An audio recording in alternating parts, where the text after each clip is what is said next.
We need to bring back the sons of bitches. When the war is down and there's things that need to be done, you call in the sons of bitches who are going to go and knock heads and put things right. You have the globalists in charge of what's happening now, using the far left as the useful idiots. Hillary Clinton treated everybody like absolute trash. Surprise. Like, do not look at me, right? Sharia law is you only have 3 choices under Islam: convert, pay the tax, or die. We're going to invite you to our sex parties. We're going to videotape you with the honeypot and prostitutes here in town. And we're going to find out what you like. What do you want? You want money? You want boys? You want girls? Yes, the question is, what are we going to do with all of the useless people? I think it would be a combination of drugs and video games. Show me the man and I'll show you the crime. That is only really possible today. You know, the only way a matriarchy ever exists is because men collectively decide that it's okay for a time, but other men then decide that it's not okay for a time, and women can do nothing about it. Imperfect justice is better than no justice at all. So my guest today is Bryce Eddy. Bryce is an entrepreneur, a businessman. He has spent more than 25 years in risk management, insurance, and security industries. Bryce has spent a lifetime in martial arts and holds a black belt under the legendary Jean-Jacques Machado and owns 805 Combat Sports in Southern California.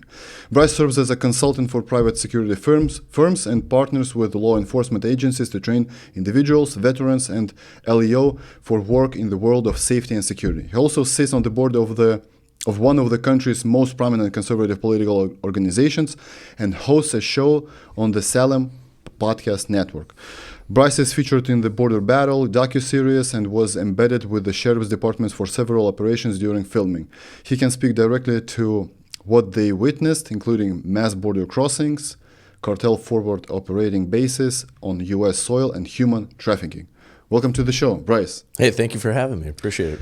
So Bryce, I always thought that Bryce Eddy is the name, the first name, and Bryce would be the last name. Yeah, I get that. I answer either way though, because when you have 2 first names, you get cursed that way. But it works. Patrick Bet David, are you familiar with him? Okay, I have a great voicemail from Patrick Bet David where he says, "Bryce Eddy, that's a power name," and I'm like, I'm going to keep that. It Sounds is good. How do you think the U.S. is important to the whole world? What influence does the U.S. have on the whole world, culturally, in all aspects? So when I say the whole world, or when I think about it like that, so really what we're talking about is the West, okay? And the United States leads the West, okay? So when you think of Western culture, it's the influence of the Greeks, right? On top of the influence of Christianity, right? And so those 2 things together have provided the freest, most prosperous, most liberty-loving, nations on the earth, the U.S. being the leader of that. If the U.S. falls, then the entire world of the West falls. And that's what kind of we're seeing right now in real time. So obviously I'm a foreigner, right? I'm an immigrant. So I was born and raised and lived in Lithuania, former USSR, for 33 years. So the influence that the US has on Lithuania and the Baltic states and the Russian, because I speak Russian, I know the Russian culture, I watch a lot of, I want to see shows, movies, all that stuff that comes from Russia. So Lithuania, Russia, Ukraine, Belarus, then you've got Poland, you've got the Eastern Europe as well. They are all influenced by the US big time. Yeah. So for you to understand how big of the US's influence on the world is, can you imagine living in the US, being born and raised here in the US and listening to Russian or Chinese songs and singing along those songs, watching the Chinese or Russian movies, learning how to speak Russian or Chinese?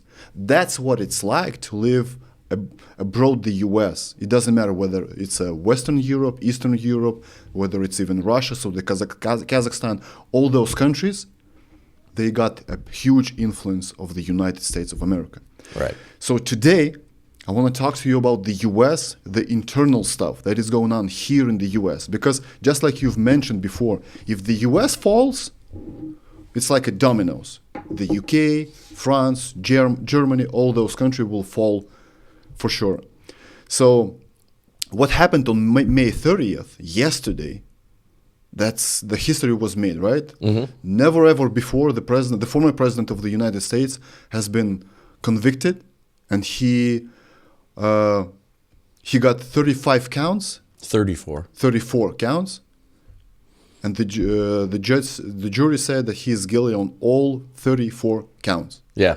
Election this year in 2024, I believe by far is the most important election in the whole world. And I believe a lot of even Americans have no idea what the US is like, what the United States were formed on, who are the founding fathers. So that's why I would like to start from the history of the United States. Okay. Well, all right. That's a lot. All right. Well, I'm not a United States scholar. I'm not a historical scholar, but I follow this stuff closely because, politics and political philosophy has kind of been my sport, Yes. right? So it's been something that I've been interested since I was 16-year-old, driving around, trying to make my way in this world as a sales guy, listen to political talk radio, things like that. And so I followed this closely because I do love America, and I think the American experiment, there's never been anything like it, okay? There's no parallels throughout all of our history of a government that's really similar to what our founding fathers created. Mm-hmm. We are also the longest lasting constitution. Okay, so our founding documents, what we are supposed to be ruled by, has been uninterrupted. So even France or, England or all these countries that are older than ours have had, kind of shifting political documents and, underlying political structure and all that stuff continuously. They are in some ways they're still a shadow of what they were, but they were kind of ever changing. Ours is the oldest, okay, and a lot of people don't realize that. It was very enduring, and the reason it was enduring is because our founding fathers actually went to the Bible and said, okay, we're going to create the strongest government that mankind has ever known. Okay, and we're going to create it based on the keys of wisdom, which again are found there in the Bible. And what it was is we're not a democracy, as people like to use the term democracy all the time. Democracies devolve into majority tyranny, right? You've got just a few people in the room. If you're all voting, you can vote to oppress the other people in the room, yes. Right? So you end up it always devolves that way. So our founding fathers looked at the model that Jethro, which is Moses's father-in-law, said, hey, look, you're trying to handle everything, Moses, right? Because he was essentially a dictator leader, right? You're trying to handle everything, and you can't possibly handle everything. You're not close enough to the little problems. Mm-hmm. You need to appoint people over the tens, appoint people over the hundreds, appoint people over the thousands, the 10,000s, and then the biggest problems are what get to you. Okay, so that was a representative republic. That was the earliest form of that. So our government was formed by we the people. Okay, we're going to decentralize as much power as possible, and we're going to put it in the hands of the citizens. Okay, our voting system, all of those things was all formed on that principle that we would have this governing document that expresses what we call negative rights. Okay, it recognizes a very fundamental core principle that the state does not give you your rights. God does, and the state exists only to protect them. So the state is the mechanism in which we, the people, collectively are protecting the rights of the individual. Okay, that liberty, life, liberty, and the pursuit of happiness. Pursuit of happiness, by the way, that's essentially a euphemism for property. Property rights, pursuing what you can have in this life. Okay. All of that has been radically under attack right now, like we have never seen. Now, it's been under attack for years and years and years. I mean, you go back 40, 50 years. You go back to the 1960s is really kind of when it turned here in our country, and we, the people, lost control. You mean the JFK? JFK is really the perfect kind of linchpin point in our history when the deep state or the administrative state that's supposed to not exist, what it really is the bureaucrats took over. And the bureaucrats started saying, okay, that's nice. We the people, fine, whatever, we've got this, and we're going to control these things for you, okay? And then what it went towards was a centralization of power, okay? And centralized powers and centralized authorities always tend and lean towards tyranny, okay? Like you can have a benevolent dictator for a little while, but then you have the problem of succession. His kid's an asshole. I'm Yeah. sorry. Am I allowed to swear? on Yeah, this one? you're Okay. allowed to do whatever you want. We're in Right. the U.S. Yeah. Still. Yeah, I don't want to get any canceled. I have to be careful of that on my show because Salem. But anyway, I won't drop some f-bombs. But at the end of the day, succession, ultimately everything kind of devolves. But if you spread power, right, around as much as you possibly can and decentralize things so that the people that closest to the problem can make the decisions, you are going to be healthier. And the war that we are in right now, that started again many years ago, is really it's a war based on the sinfulness of man. Men want to accumulate power for themselves. They want to centralize power. They want to centralize authority, and they want to rule over other people. Okay, and so this experiment has always been under threat because of that. But what we now have this is globalism versus sovereignty. Okay. The concept of sovereignty is in the Bible. When it said that we're to go make disciples of the nations, right? The idea of nations is a biblical concept. Okay, the Tower of Babel, they all started to centralize. They all started to get together. Globalism, and God went boom and struck them and broke them up. Okay, because that flies in the face of God for us to try to accumulate and be our own gods is what it is. Bryce, let's go 1776, right? Yeah. 250 years ago. Right. What with whom U.S. was fighting for the independence? Yeah, well, but it was Britain, right? So English rule. So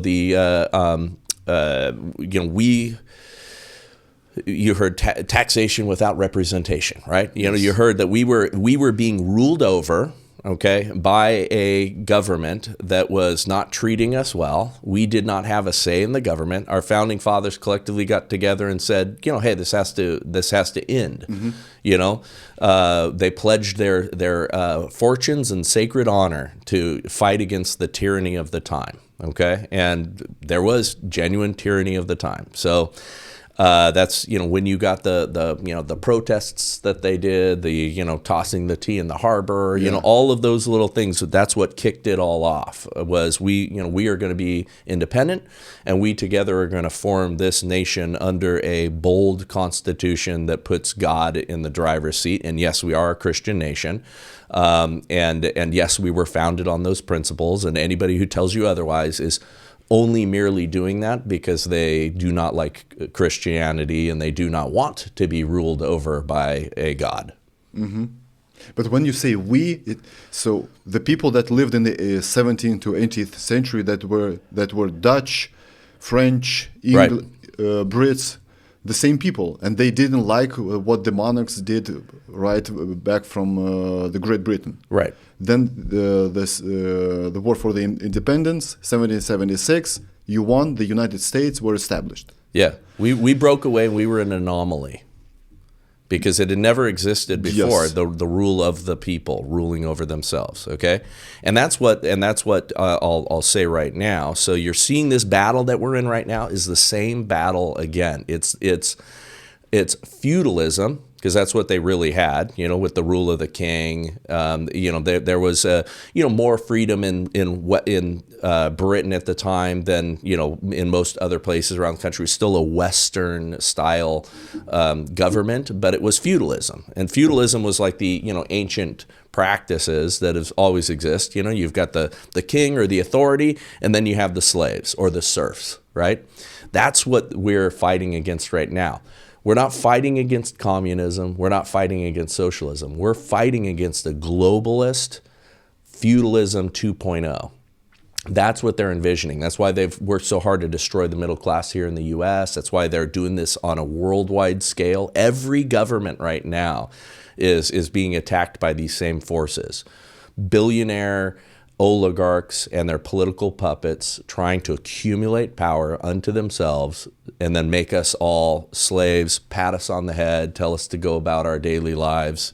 World Economic Forum, all that stuff is the same thing. And by saying feudalism, you mean if a man grows, for instance, 100 pounds of crops, he has to give 50% of it to the king, right? Yeah. Basically, that's it. Yeah, I mean, indentured servitude. The power and the wealth accumulates up at the top, and we get the pittance. And so our labor we are not entitled to, our property we are not entitled to. That's serfdom.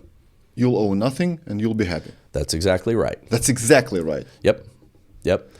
So prior to 1776, 15th to 16th century, people that weren't happy with the monarchy, with the government in Europe, they flee to the US because they didn't like the government that was back in Europe, right? Well, I mean, originally the people that went here, when we were colonizing, which I'm a big colonist, I believe in colonizing. I think civilizing the world was messy business. We shouldn't apologize for it, okay?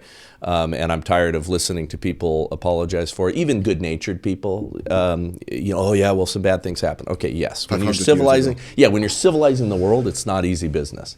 But we came here. Yeah, but when you kill indigenous people, that's not a good thing. When you come to the territory and you just slay them.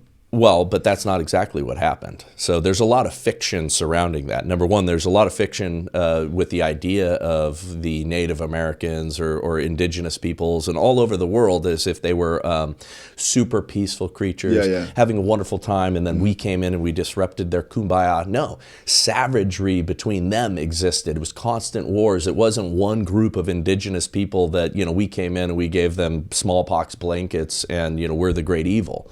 No, because we were in some respects trading partners. We had in some respects good relations with some of these folks. But no, this is the eternal battle as you are going through. I mean, it's messy business civilizing the planet, and we did it.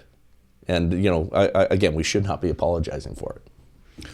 So people that weren't happy with the government came to the U.S., to the America? Yeah, a lot of people that came to America, like the Pilgrims and things like that, wanted more religious freedom. They saw the new world as opportunities for that. And again, it's a little bit complex because there was a multitude of different groups that came over, right? But like the early Pilgrims and the early settlers were coming because they wanted to have religious freedom, express themselves differently. They wanted to, get away from that European style rule that was there. They wanted to, carve their own way.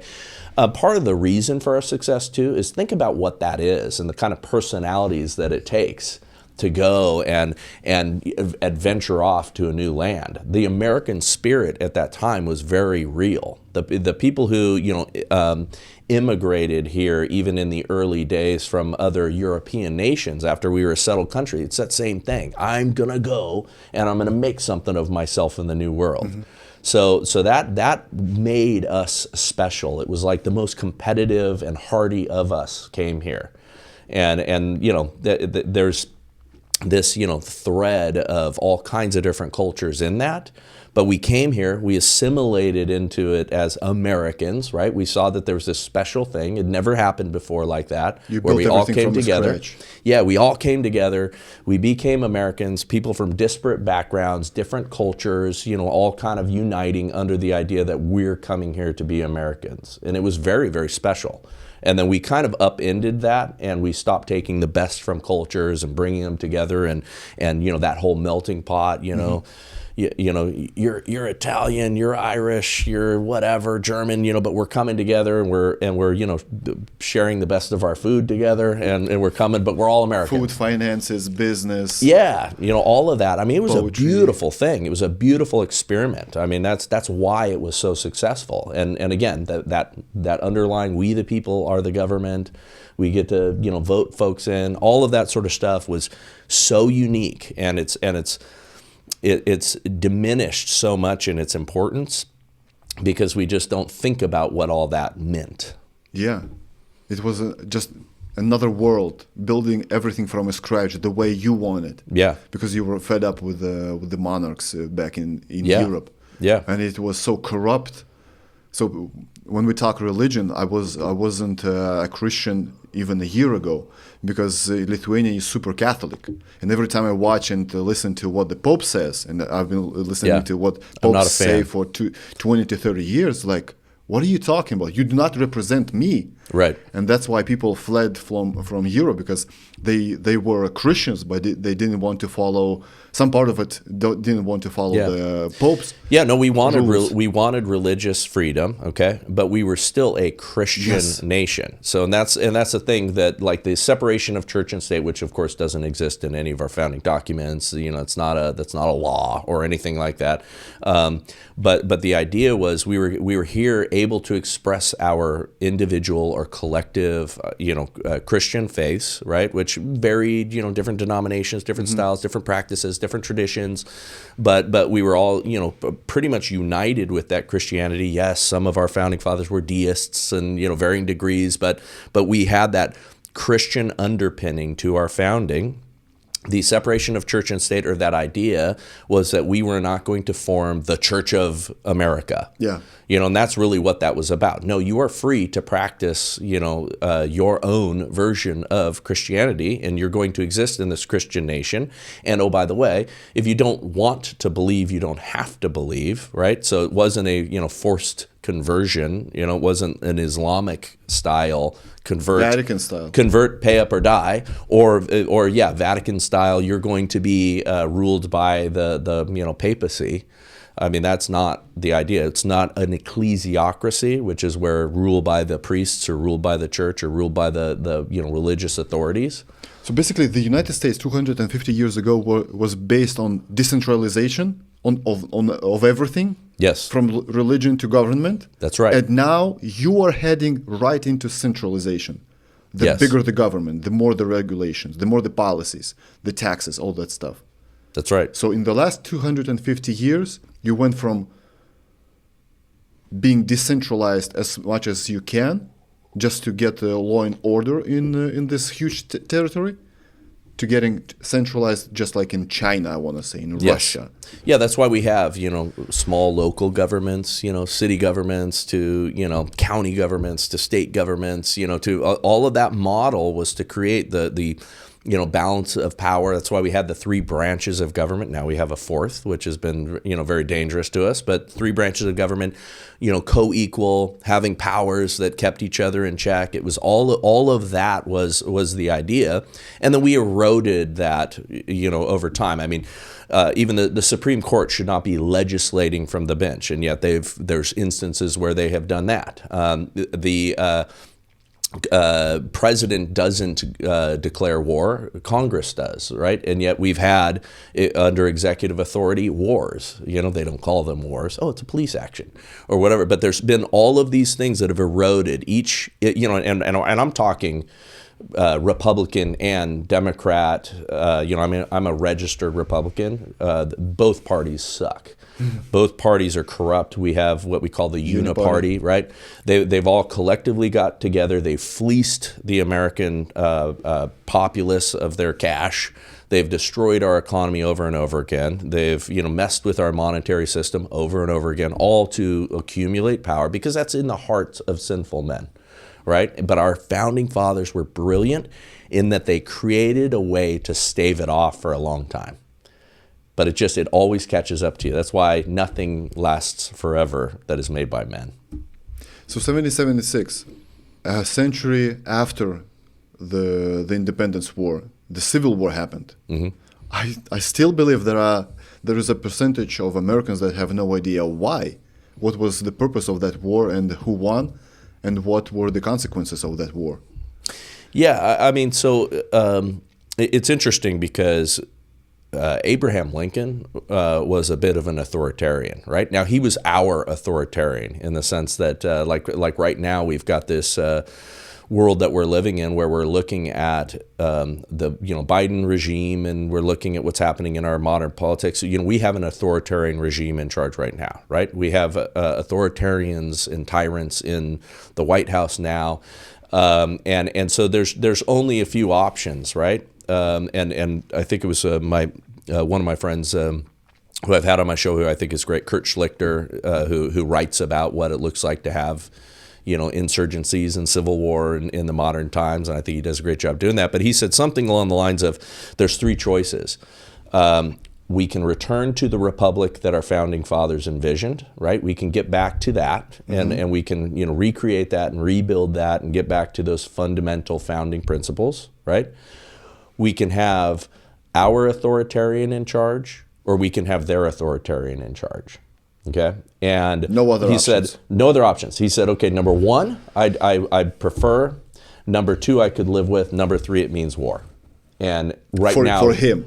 For him, and when he says him, I mean, there's a whole lot of people that recognize what happened to Trump yesterday was war. We are deep into a civil war, and people don't realize it because they think of our civil war that we fought, which, you know, slavery was a big part of that the tension surrounded that, but it was more complicated than just slavery, okay?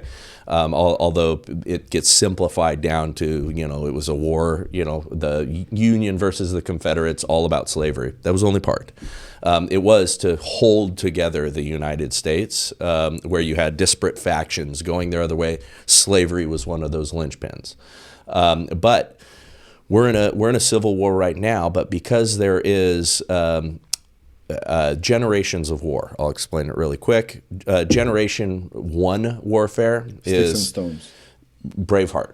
You know, run across the field against each other, hack each other with swords, right? Up close and personal, okay?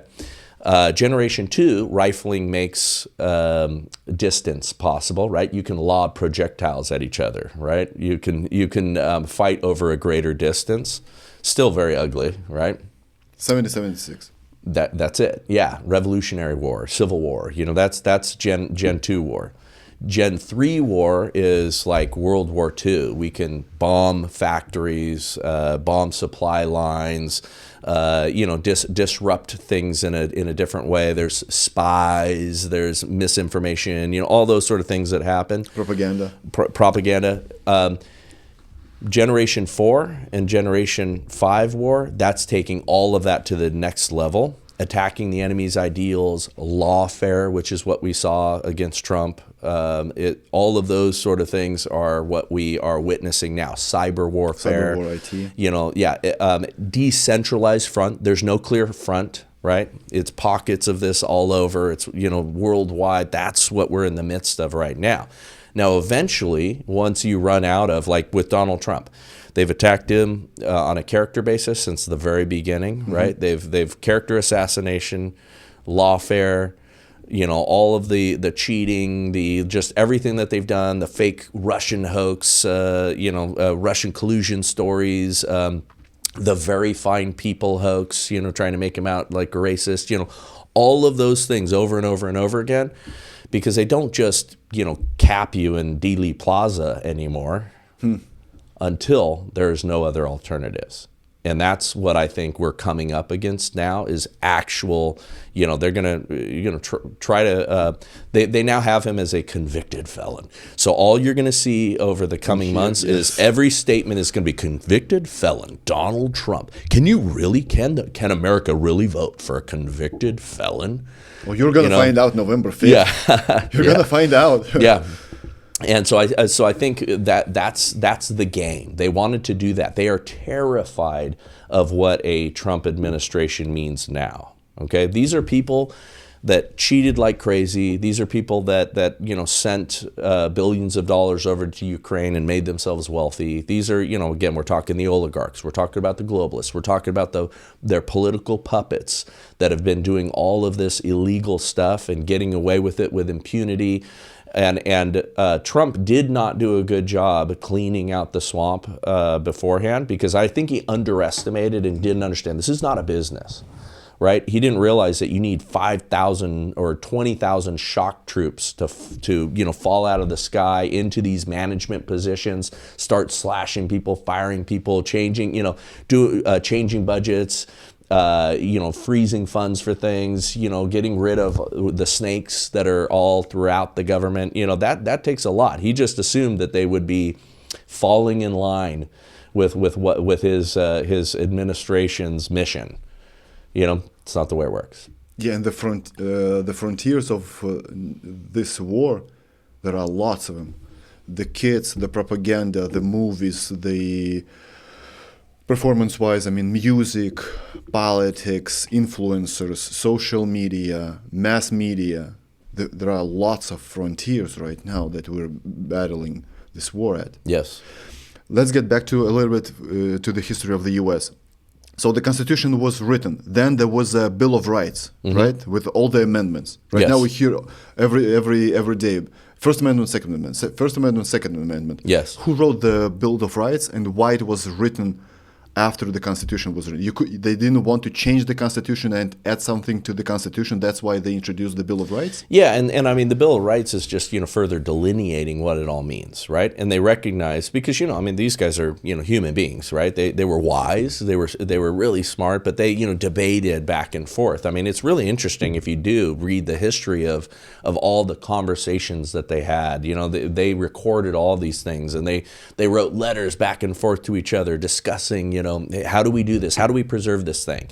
How can we ensure this thing lasts? All of that sort of stuff. They realize that, okay, we have to spell, we have like the overarching governing document in the Constitution, and now we have to spell out, what these rights our Creator gave us are, and what we are here to protect.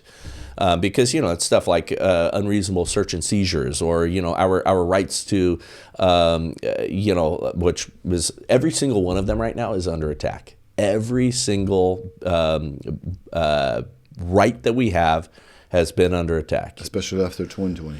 Yeah, 100%, and it all accelerated quickly. The reason we have freedom of speech, which is our number one, is so that we can have grievances publicly against our government, and we can call things out, and we can speak our minds freely, and we and so that's been the first thing that was radically attacked during 2020 when they started censoring social media, and they started shutting doctors up that were objecting to what they were doing.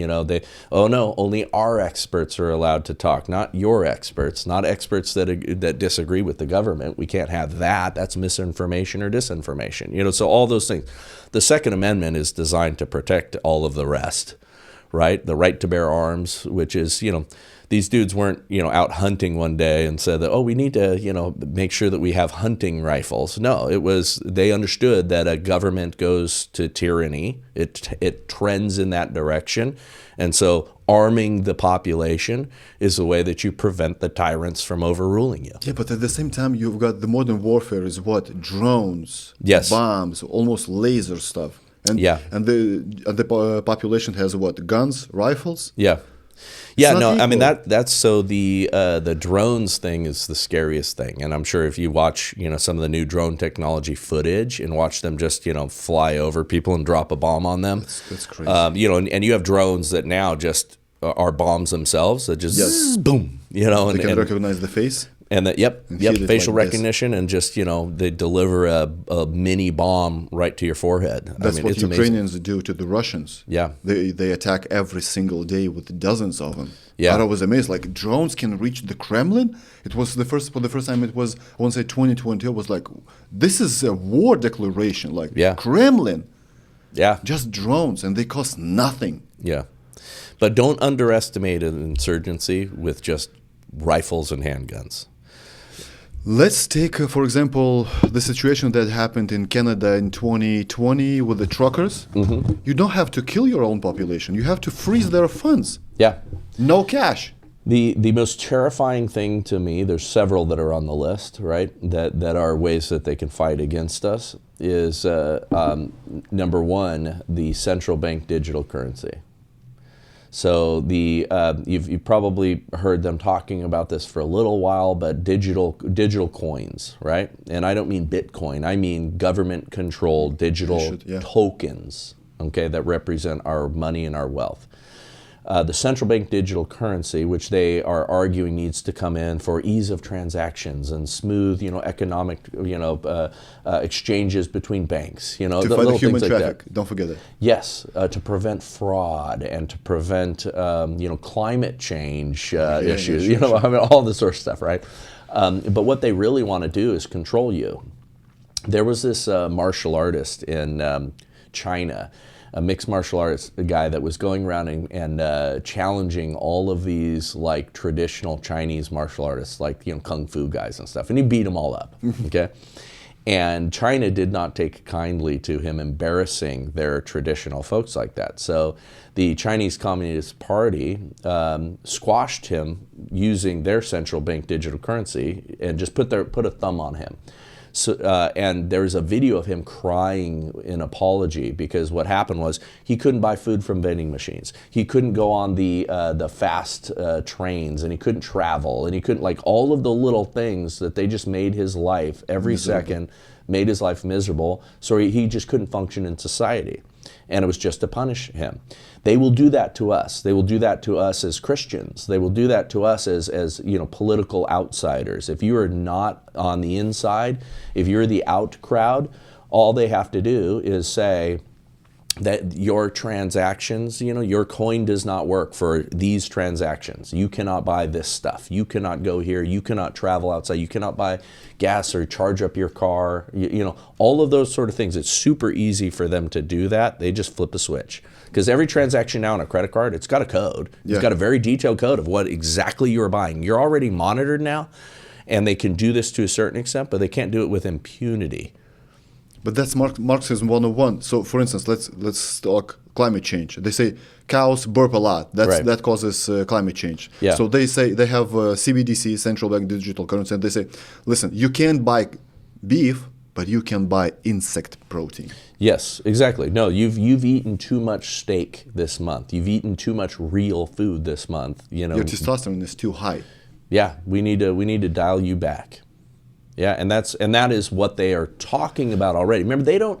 I'm not theorizing on any of this stuff. They write this down. They tell it themselves. They tell you because they're very proud of their ideas. Yes. This is what we are going to do, and then everybody, when it happens, they go, "I can't believe this." They were telling you. They told for you. Years. They've been writing this in their books. Noah Yuval Harari. I liked his book, actually. The Homo Sapiens? No, 21 Lessons for the 21st Century. Okay, well, he's an evil dude. He is. And he is one of their evil masterminds. And they asked him, hey, so, the economy is changing. What are we going to do, to get people for work and different things like that. And so he's at this forum and he's talking and he says, yes, the question is, what are we going to do with all of the useless people? I think it will be a combination of drugs and video games.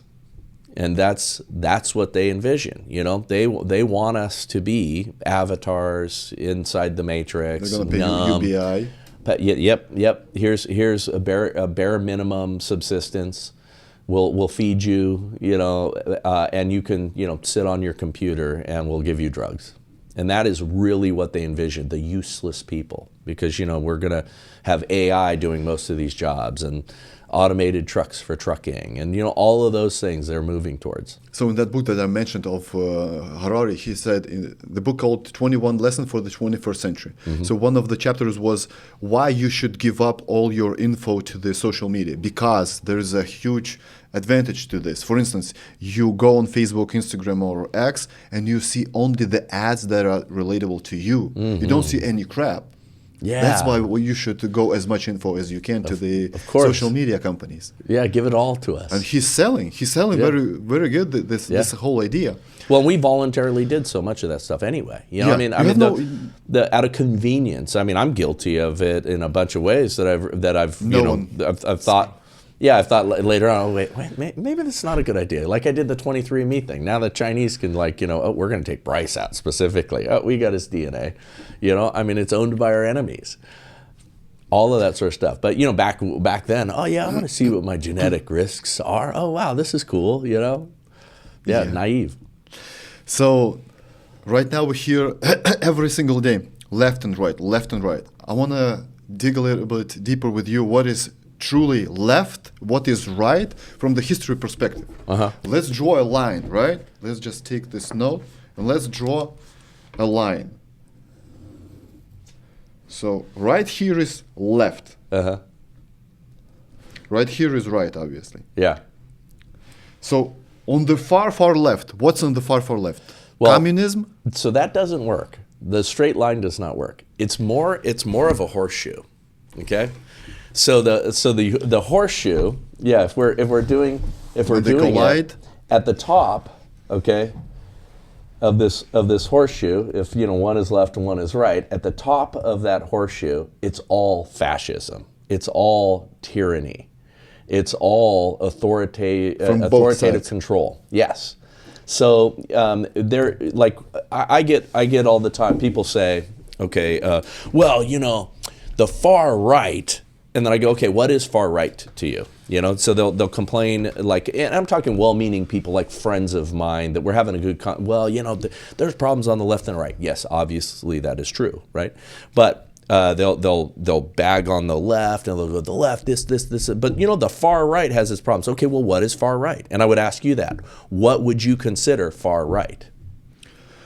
That's a very good question. That's why I ask you. So, because most people have a hard time answering that. What is far right? Far left, they kind of understand. Huge government. It has to be a huge government, yeah. right? So let's take huge government. So that has to be what? Communism? Yeah, I mean, it what doesn't would get be any okay. bigger than this? So here's where I might drive you nuts in some of this stuff, because this is complex. Okay, and a lot of it is there's really only freedom and tyranny. There's only self-determination and other people determining your life for you. There's really only those two options that exist. Now, no lukewarm. Right. Okay. So you have to have. I mean, we obviously have to have some form of a government. The libertarians or the losertarian party that get 1% of the vote, or Anarchists whatever. As well. Or the anarchy people, all of that sort of stuff. Like, you cannot exist without some form of governance. No, right? you can maybe for a month. Yeah, but I mean, if everybody's relying upon only their self-interest, it falls apart pretty quickly. Yeah. Okay, anarchy doesn't really work, and I can hear the anarchists screaming. Michael Malice. Yeah, but even Michael Malice, when you do listen and dive in, even Michael Malice, who I like. I mean, I love his personality. I think he's great. I think he makes some really good points. They always admit that there has to be some sort of authority somewhere at some level, right? You can't just let everybody run wild. How about the Bible? Well, the Bible has government all over it. The Bible, I mean, the tribes had government. There's always authority. There's always leadership. There's always a patriarchy, by the way. There's no possibility of a matriarchy ever existing. The only way a matriarchy ever exists is because men collectively decide that it's okay for a time, but other men then decide that it's not okay for a time, and women can do nothing about it. If we collectively decide to oppress women, they can't do anything about it. They can't collectively resist us. It's just impossible. Now, we can also collectively decide, and that's what governments, when they get tyrannical, are. It's men collectively deciding that they're going to control other men, right? It doesn't work any other way. So what we need moral men to be making these decisions, governed by something outside of themselves, not a relativistic, well, this is my truth, right? Because then we can all decide collectively terrible things together, and we can say that those things are okay to do. I mean, that's Nazi Germany, or any of these places where majority of people were down with what they were doing. They were in the spirit of German, and they were ready to go. We can't do that, so we have to have a higher authority, and it has to be God. Some ideology is going to reign supreme. Like what we have right now in our culture is a secular humanist ideology that's reigning supreme. And under that form of government, it's going to get more and more terrible. So let's get back to the left. So the left, communism. The right is what? Nazis? Fascism? No, because that's why the horseshoe only really exists. So if the far right might be, it might be some form of ecclesiocracy or a dictatorship, or something that's highly structured, authoritarian sort of thing. But it all, that's why I'm saying it all meets at kind of the same thing, a collectivism of some kind of control, some kind of centralized control on the far right or the far left. That's why I had so much trouble to figuring out what's true left and true right, because communism, let's say China or USSR, Yeah. right? That was China communism, Right. USSR. On the right, let's take an example, for instance, what? Iran. Can we say so? Kind of. Far right, Iran, Yeah, I mean, yeah. Afghanistan, Taliban. Yeah. So they're an authoritarian, religious-based authoritarianism. So here and there, Right. you've got like monarchs. Yeah, fair. Yeah, I mean, and what you're describing again is why we were so unique. Yes. Why America stood apart from all of that, at least for a time. You could have, there was a communist party in the US. Yeah, I mean, you always have factions. Okay, you have factions of people that are trying to gain control, right? You always have factions of people have common interests that come together for whatever their wing bat ideas are. You're always going to have that. So what would you say right now the US is on the center left, far left? Well, 2024. this current administration is owned by the far left. Well, okay, I'm going to say it this way. You have the globalists in charge of what's happening now, using the far left as the useful idiots. Remember Bezmenov, talked about the useful idiots, right? Those are the first people who get lined up at the wall and shot when, complete control is gained. You have them stirring up. So communism, socialism, the stupid spoiled brats of wealthy people in the college campuses and our Ivy League schools that are protesting, that are saying from the river to the sea, Palestine should be free. All of those folks are the ones that are being used by the current wealthy oligarch, globalist, feudalist people in order to accumulate and gain all the control for themselves. So right now, far right uses the far left. Well, but again, would you consider and this is where the far right, far left, left, right, all these, far right. Okay, in the terms of yes, they're an authoritarian, highly structured. This is what we're going to do, kind of a thing. They want to maintain control, but yes, that far right, if you're going to use it, again, we're at a horseshoe, right? So at the top of that horseshoe, these dudes are using these guys as their slaves to create this thing. That's what's happening. And 76, the US was what? Center. The U.S. was center right, and if you were to poll across the country, almost every time people end up being center right.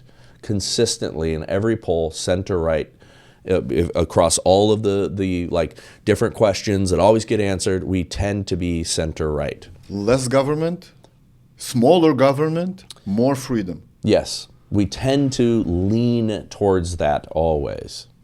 But now our institutions got swallowed up by the left. You had the universities get taken over by far left professors that hate America, hate our idea of government. You have the banking system got taken over by the globalist far right, right? You have the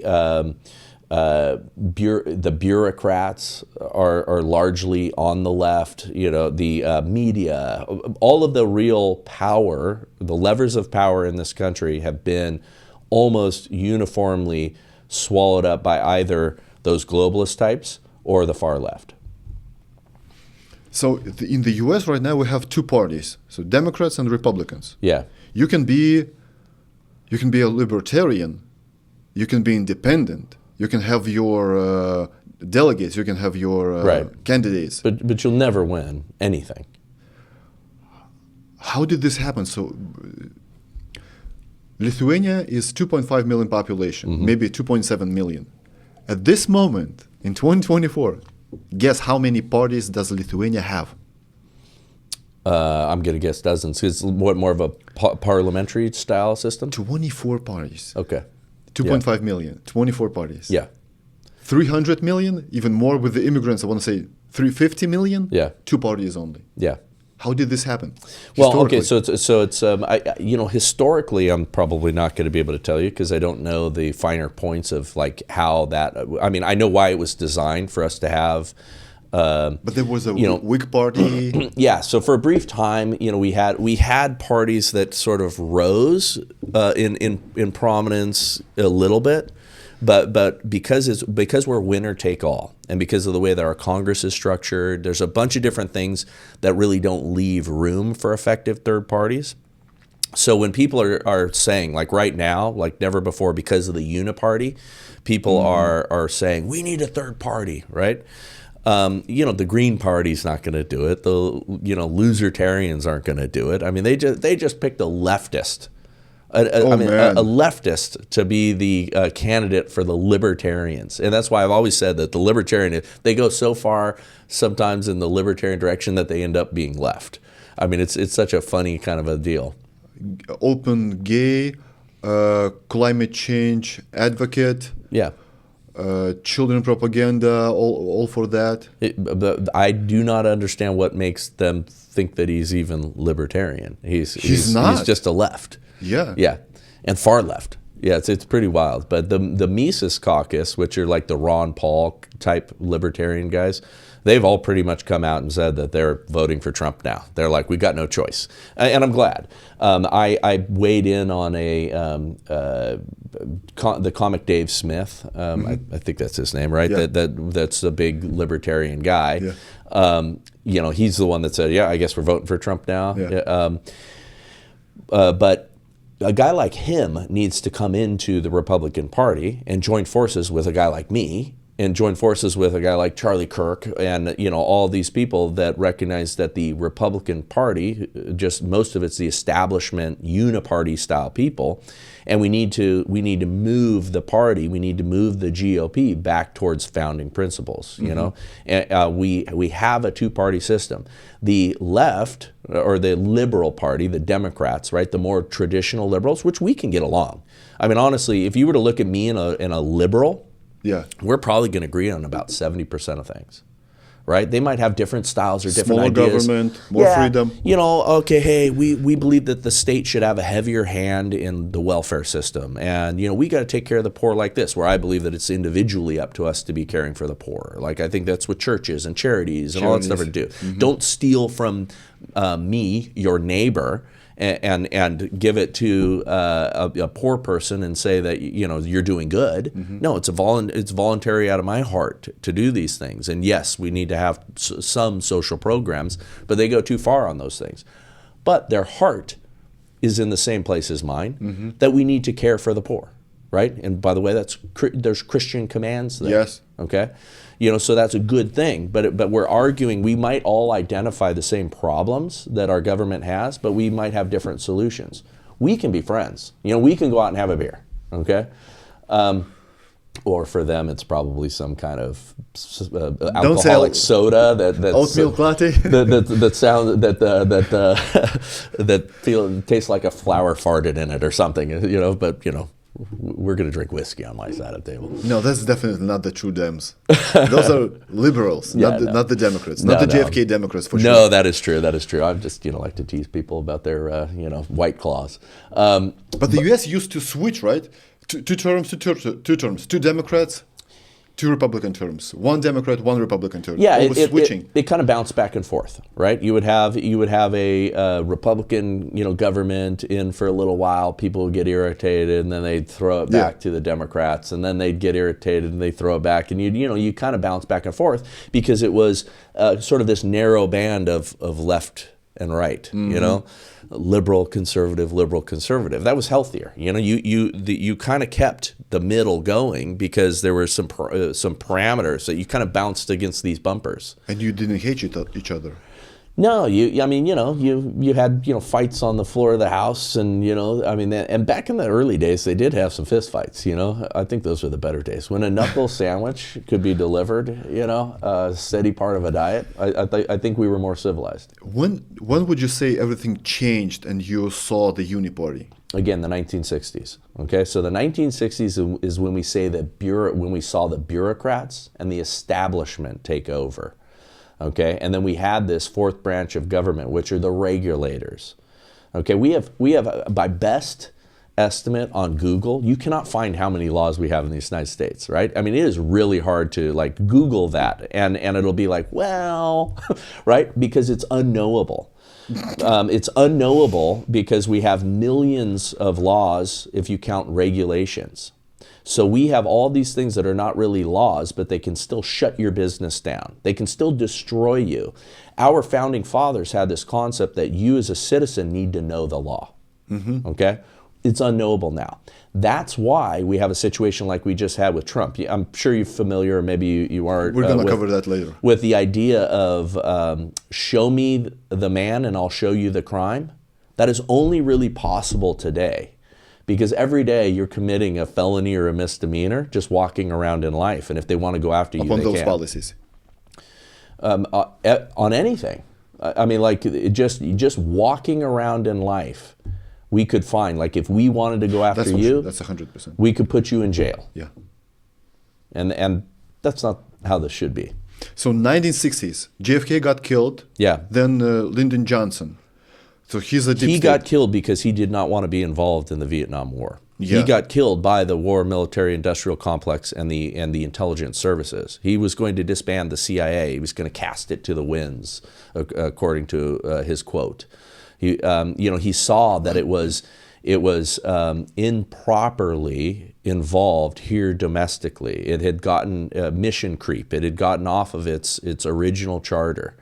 Right? Then you have the FBI, which the FBI was created by executive order, and it became a domestic spy agency against us here as well, which, by the way, good news, if Trump wanted to disband it, which I think that he should, and put the same functions into like the U.S. Marshal Service, he could, by executive order, disband it. It doesn't have to be congressional. Yeah, so JFK didn't want to go to Vietnam because he had a track record of what happened in Korea, right?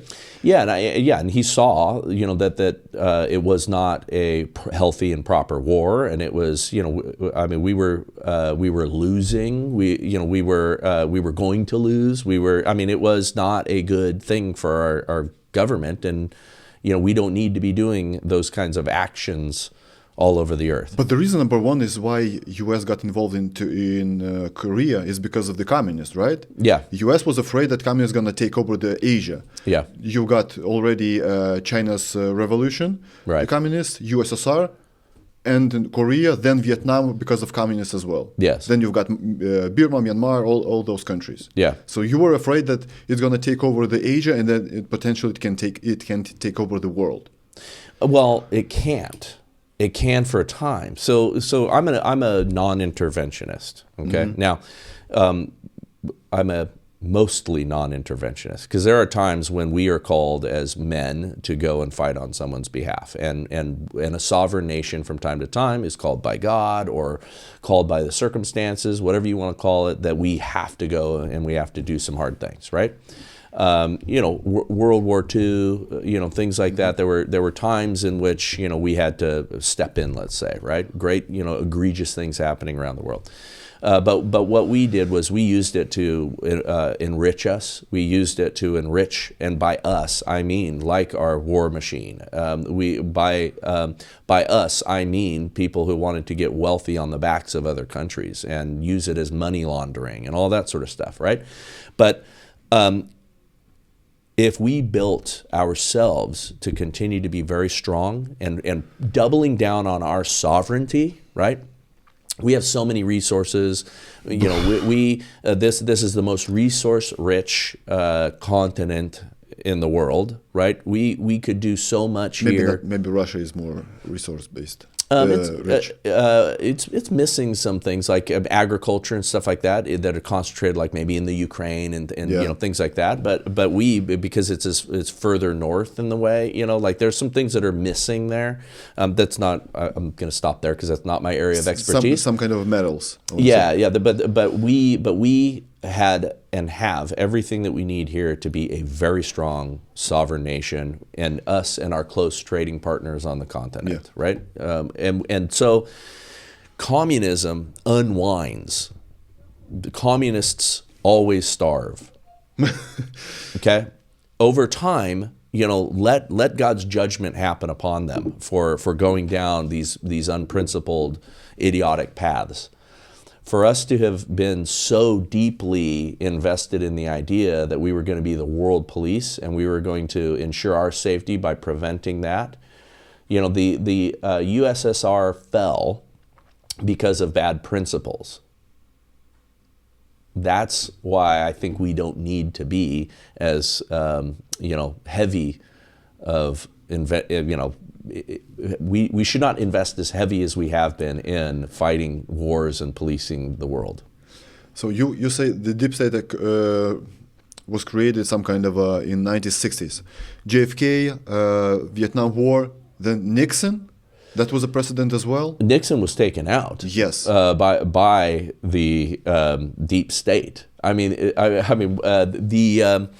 Woodward and Bernstein. Those guys were deep state guys. The fact that they I forget, was Bernstein, was it Woodward?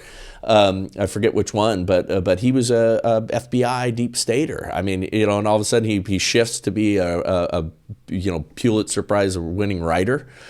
Getting journalistic awards. All of the guys that were connected to that whole entire thing were all involved in the intelligence services. They took him out. He was the most popular president in the history of this country at that time. Nixon was.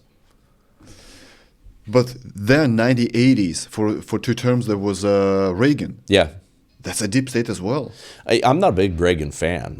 People are like, oh, Reagan, he's your hero, sort of stuff of the conservatives. Reagan grew our government tremendously. Mm-hmm. Reagan put in no-fault divorce, which caused us to disintegrate in our families. Reagan did amnesty for illegal aliens. There's all these sort of things. Reagan was not the hero. Now, he created some economic conditions that were successful, right? He did some things that were much better than Jimmy Carter, who was a complete, whiffling loser. And he looked like one. Yeah, he did. But Reagan, again, strayed from actual real conservative principles, and he's still lauded and protected by conservatives as this, the greatest, one of the greatest presidents we ever had. Well, look, we had a boom during his time, but we also sowed the seeds for destruction economically down the road. We created some of the Wall Street things that happened that ended up being our downfall in 2008. We set up the stage for socializing losses and privatizing the gains that you saw in 2008, where Wall Street just fleeced us all. They all got bailed out, too big to fail. All those sort of things. Reagan sowed the seeds to a lot of that. Okay, so then Bush, then Clinton, all the wars. Then Bush for 2 terms, Iraq, Afghanistan. Yeah, I along with a lot of people during the time, I was young in the Iraq, war, and during that time, I was just getting at high school, watching all that stuff happen, Desert Storm, all of that, thinking that, yes, this is what we've got to do. And, I'm a patriot, right on, we're on the side of good. But you look into the details of that, some of these things were huge mistake. Many of them were deep state actions, coups that should never have happened, that were organized by our deep state. It's unsettling to see how much we were lied to. But at the same at that time, the U.S. was aligned with, let's say, UK, Tony Blair. Yeah. So it's not just the U.S. It's just not just about the Uniparty in the United States. There's just, like you said, the globalists. Yeah. No, we have been being controlled at a level that it's the reason that Donald Trump got the traction he did. Donald Trump revealed a lot of this stuff in the way he talked about the game being rigged against us, right? He came out and said, I know the game is rigged. How do I know the game is rigged? Because I've been a part of it. Mm-hmm. And yes, everything that you thought and felt, and he's talking to the middle class, right? Yeah, I went to the UFC in December, UFC 296. I had floor seats. I was there with former Congressman Madison Cawthorn, who's a good buddy of mine. He's the congressman in a wheelchair, youngest congressman, I think second youngest in history, but youngest in modern age. And true freedom-loving patriot, love him to death. AKA bigot, misogynist, sexist, racist. They went after him because he revealed that there's on John Lovell, Warrior Poet Society. John Lovell, who's another good friend, went on his show and said that, hey man, they got orgies going on in our political parties in Congress, and I mean these people are all filthy. They're all doing all these depraved last year. Yeah, they're doing all these depraved sex acts. Yeah, and then of course, by the way, when that footage came out, of the Senate chambers, some dude schlepping another dude in there. But why would you film it? Everybody started saying Madison Cawthorn was right, but they moved against him. John McCarthy, who's dirty, they moved against Madison Cawthorn, primaried him and threw him out, gave him a little talking to, like, how dare you reveal our secrets? That's what it was, But they've got dirt on so many of these people. I mean, I know personally things that there's certain people I'm not going to throw under the bus right now publicly that I know are completely compromised, that go along with things because they've been compromised behind the scenes like that. I mean, it is dirty. Can you explain me? You're having sex at your workspace. Why do you film it?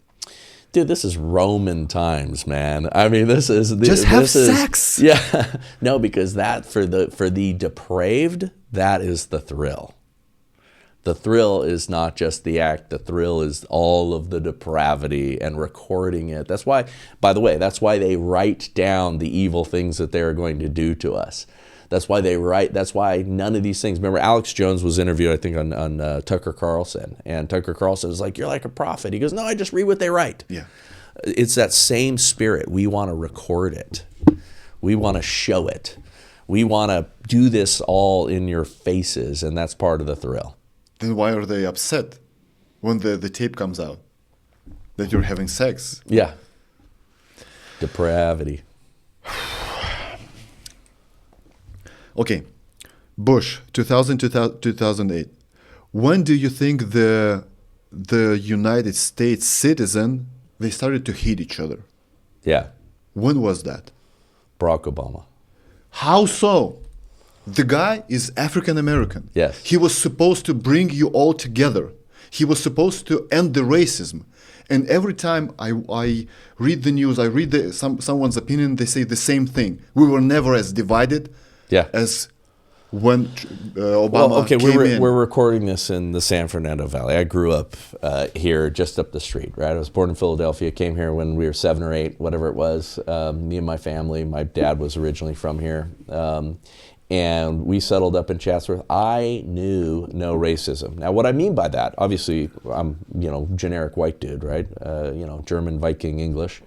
White supremacist, bigot, misogynist, well, you know what they call me? sexist, They call me, and I used to start my show by saying, Christian, Christo-fascist, Christian nationalist, stochastic terrorist, because that's what they would put online. But I knew racism did not exist in my family. It wasn't a thought. Whether you were black or white wasn't a thought. Whether you were Hispanic, Chinese, it wasn't a thought. Who are you as a person? That was it. It was that judge people based on the content of their character, kind of a style and idea, right? Now, I recognize around the country and other places, there was active racism existing, people being called names, people being refused service in subtle ways, maybe, whatever, people being hateful towards other people because they're different. That will always exist, by the way. Even when you were a kid? Well, I knew it existed other places, but here it was largely non-existent. Growing up here in the San Fernando Valley, we did not have an active form of racism. In other words, it was dying. And California has never had the slaves, historically. That's absolutely right. What kind of reparations are we talking about? That's a whole nother silly thing. But Yeah, because we're not going to be paying people who were never slaves for their That's like Lithuanians for their pay for injuries when they when they never experienced it. But again, it was largely gone, and then all of a sudden we went to have racial tension really quick again under Barack Obama's reign. And it was because he came out and did a bunch of those things, like the George Zimmerman and Trayvon Martin stuff. George Zimmerman was a neighborhood watchman walking around the neighborhood. This kid, ne'er-do-well kid who happened to be black, causing trouble. Zimmerman followed him. They get into an altercation. Trayvon Martin slamming his head on the concrete. He's on top of him, and Zimmerman shoots the kid and kills him. Right, and then Barack Obama comes out, and Barack Obama's like, "It could have been my son. My son could have looked like Trayvon Martin." And they fanned the flames, and they called George Zimmerman a racist. George Zimmerman was a Mexican guy. Okay, but they made it up like he was this white. I mean, they actually said this white supremacist Mexican. They had titles like that out. So they started to foment that then. All intentional to divide us. So it was a campaign to pull us apart.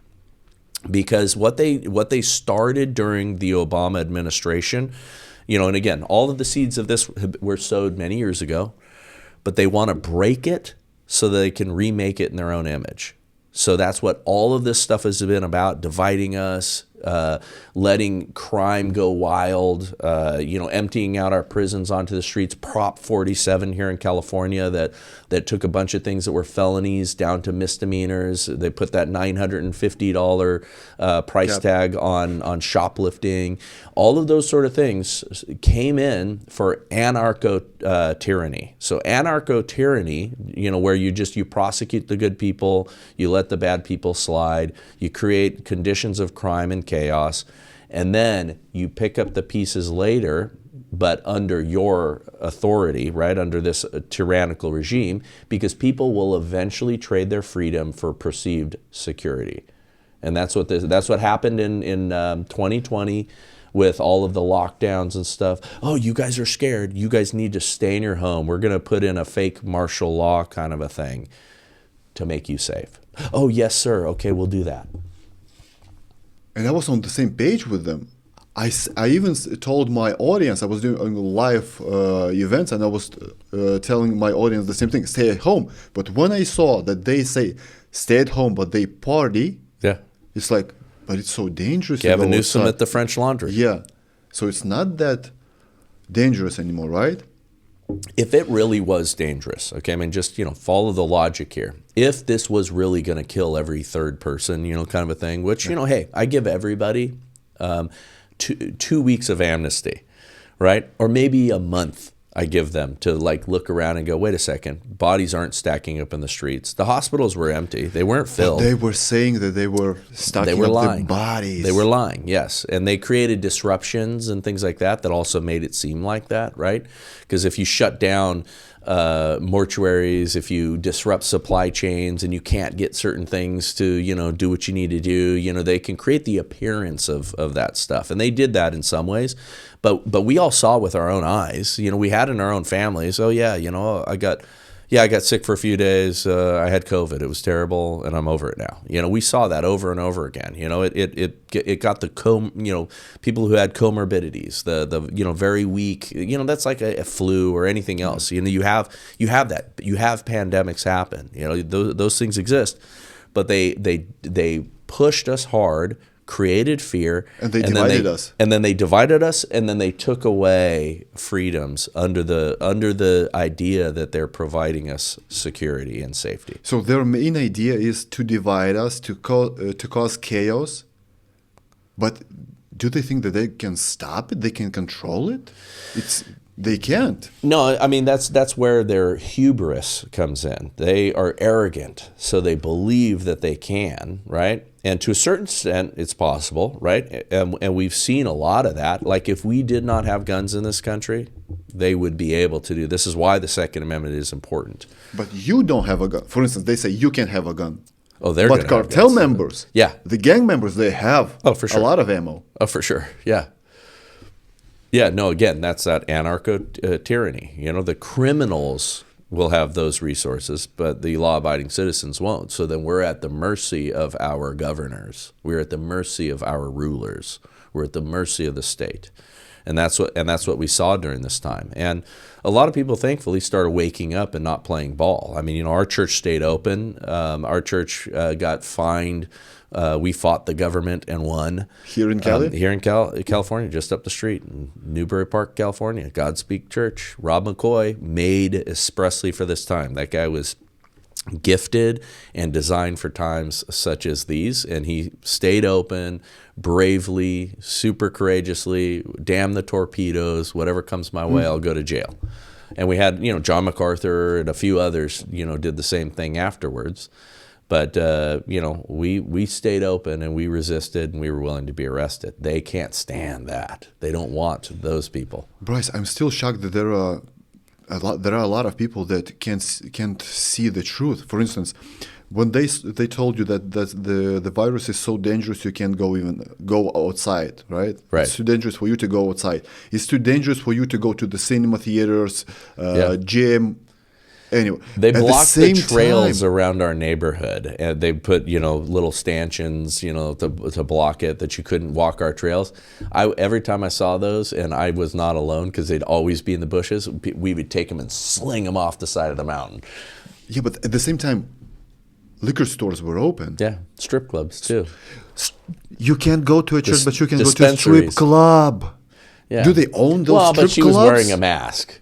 She was wearing a mask. What about you? Yeah. No, I mean, it's, okay, remember, the idea is upending things, right? The idea is why don't they want you to go to the gym or churches? Okay, well, that's where... You become stronger, physically and mentally. And that's also, right, where collective strength of community develops too, right? They do not want you to foment rebellion against the regime. They want you to be at home, on your Zoom computer, ordering in from Uber Eats. And they will give you money for that. They did. Right. And they did. For 2 years. Yeah. And that backlashed on them. Yeah.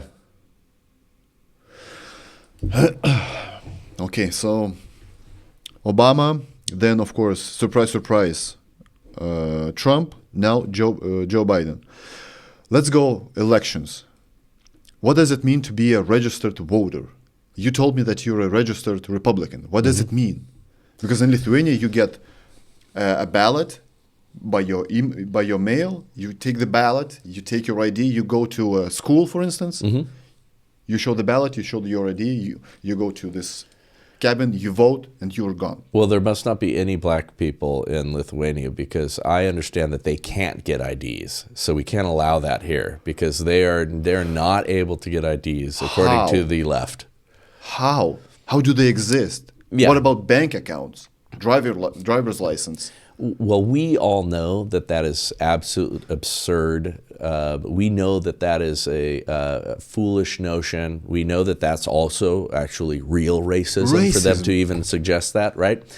There's some great clips of people being asked, like a guy going around and asking, "Hey, do you have an ID?" Of the black people, right? And they're like, "Yeah."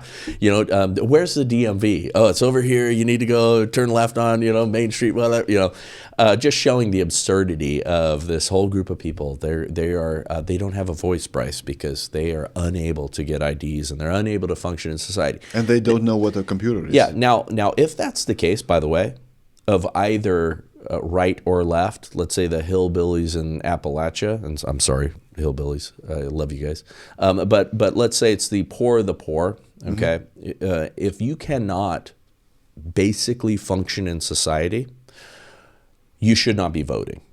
Okay, if you cannot actually go and get an idea and do the basic things to participate in society, you should not be trusted with your vote. So just on that very face, there are people that are going to be marginalized and they need to rise above their circumstances. The more you artificially bump them up, the worse it is for their communities. Okay, and that goes for any community that would be quote unquote marginalized or disadvantaged.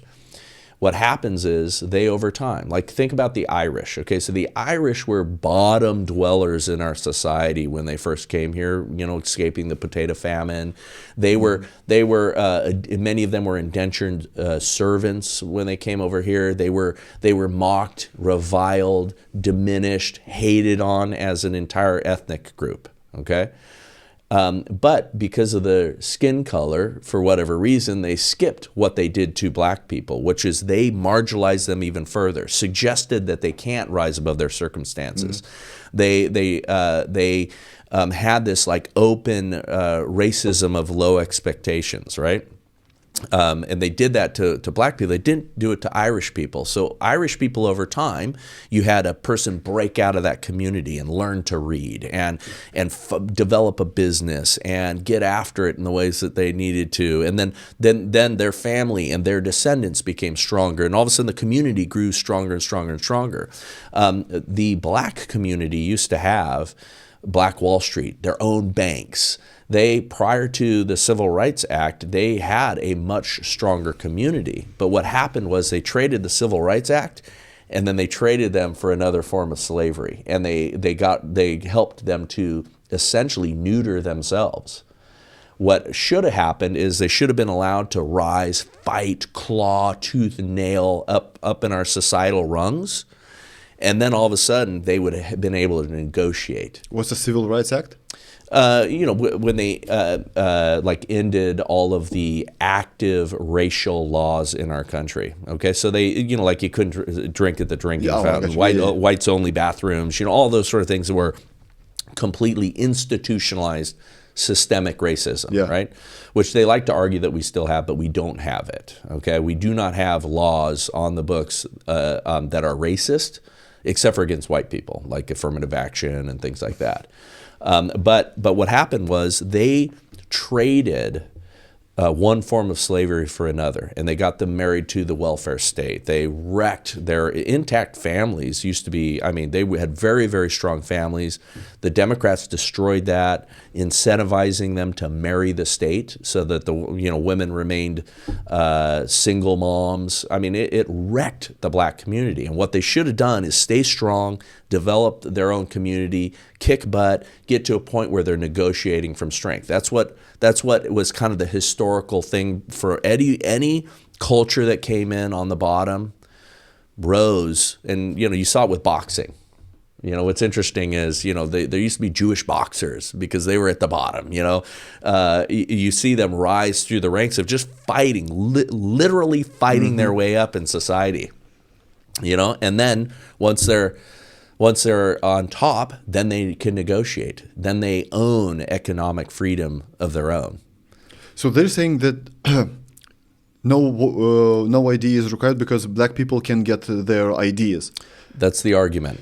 So when you are born here in the US, you get a birth certificate. Right. Then you go to a place and you get your passport or an ID. Yeah. Yeah, no, they're not capable of doing that. And it costs like $30, right?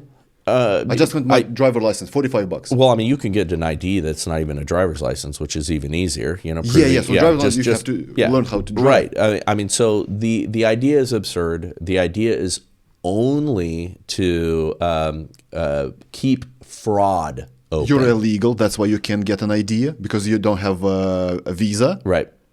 Or nothing else. Yeah, but again, what they're doing is creating chaos because within the chaos, they can cheat. So that's the whole idea of not having a single day of voting like we used to. Florida did, right? Show your ID, come in, vote. If we did that, we would have a conservative government over and over again right now in the conditions that we're in. It would go back to that kind of middle, bouncing back and forth sort of a thing, the normal pendulum swing, right? We wouldn't have what we have now, but they created the conditions of chaos. They created a month-long voting thing, vote month, essentially, instead of voting day. They created, digital, computer-driven voting systems that are suspect. They've created this whole condition for them to be able to game the system, or as they proudly called it in Time magazine when they won Joe Biden election, they called it fortifying. The Zuck bucks, Facebook, Zuckerberg put in $400 million to, voting campaigns and voting boxes, mailboxes for people. All of that sort of stuff was rife with corruption.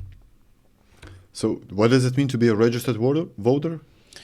You fill out you fill out a card and you lay on, and yes, you can pick, Democrat Party, Independent, Republican, or some of the other party affiliates. So it's just like your perception? I'm a registered Republican. Yeah. That's it? Yeah, I mean, that's it. Yeah, you don't have to do anything other than just click the box. When you vote. No, I mean, when you vote, so there are rules, and again, this is where that two-party system comes in. You can only vote in the primaries that you're registered, depending on the state. Okay, so there's states where it's open primaries. You can vote for the Republican if you want. You can vote for the Democrat, regardless of whatever your affiliation is. So it's different in each state.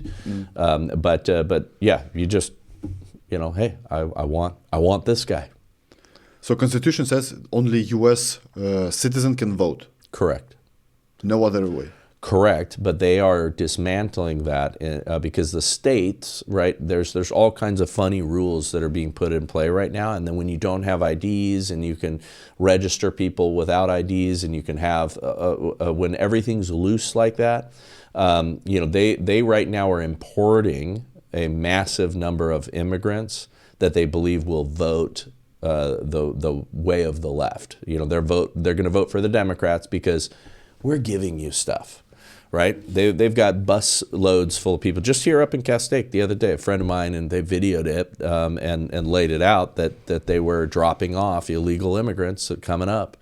And they are giving them money, these NGOs, non-government organizations, which are essentially these charitable organizations that go get big grants. The money comes from our government or it comes from other sources. Hundreds of millions of dollars get poured in. They're trying to create their own, new voting bloc to ensure victory. And what do they use? They use the tool of bribery. We will give you stuff if you vote for us. So if you want to, for instance, November 5th, you go, or November 4th, you want to vote. What do you have to do what do you have to carry with you? No idea, just a voter ballot. You get a just ballot. Your ballot, yeah. So and yeah, you get a ballot mailed in. Yeah. So immigrants, they got the ballots as well.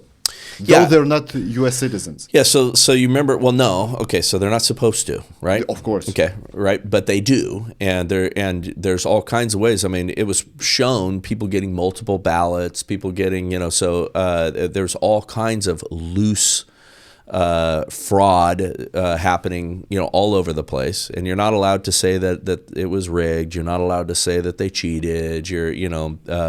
Because you'll get clapped back with, there was all these court cases. There were not court cases. Many of these things were filed immediately and lacked standing, meaning that party did not have an injury. They lacked the position to be in that lawsuit, right? So a bunch of things got thrown out for lack of standing. A bunch of things got, they were just filed quickly, messy, all that stuff. Things did not really get to courts, but they'll say 61 times Donald Trump, and Donald Trump was not the one that filed a bunch of these. It was all kinds of different organizations. But then you had judges. But 4 years later, right now in Georgia, there are hearings.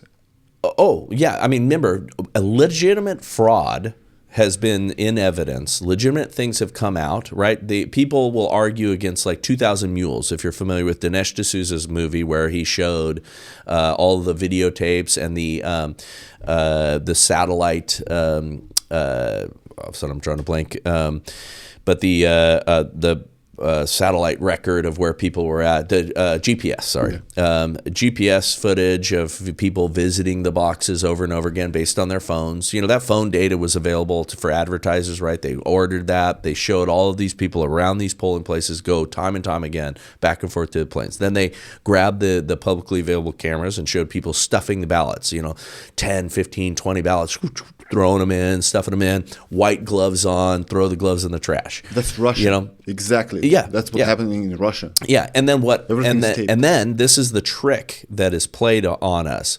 Well, how come those were never prosecuted? How come they didn't get? Well, Dinesh D'Souza and the team that did that do not have the police powers to go investigate or to go and look into those things.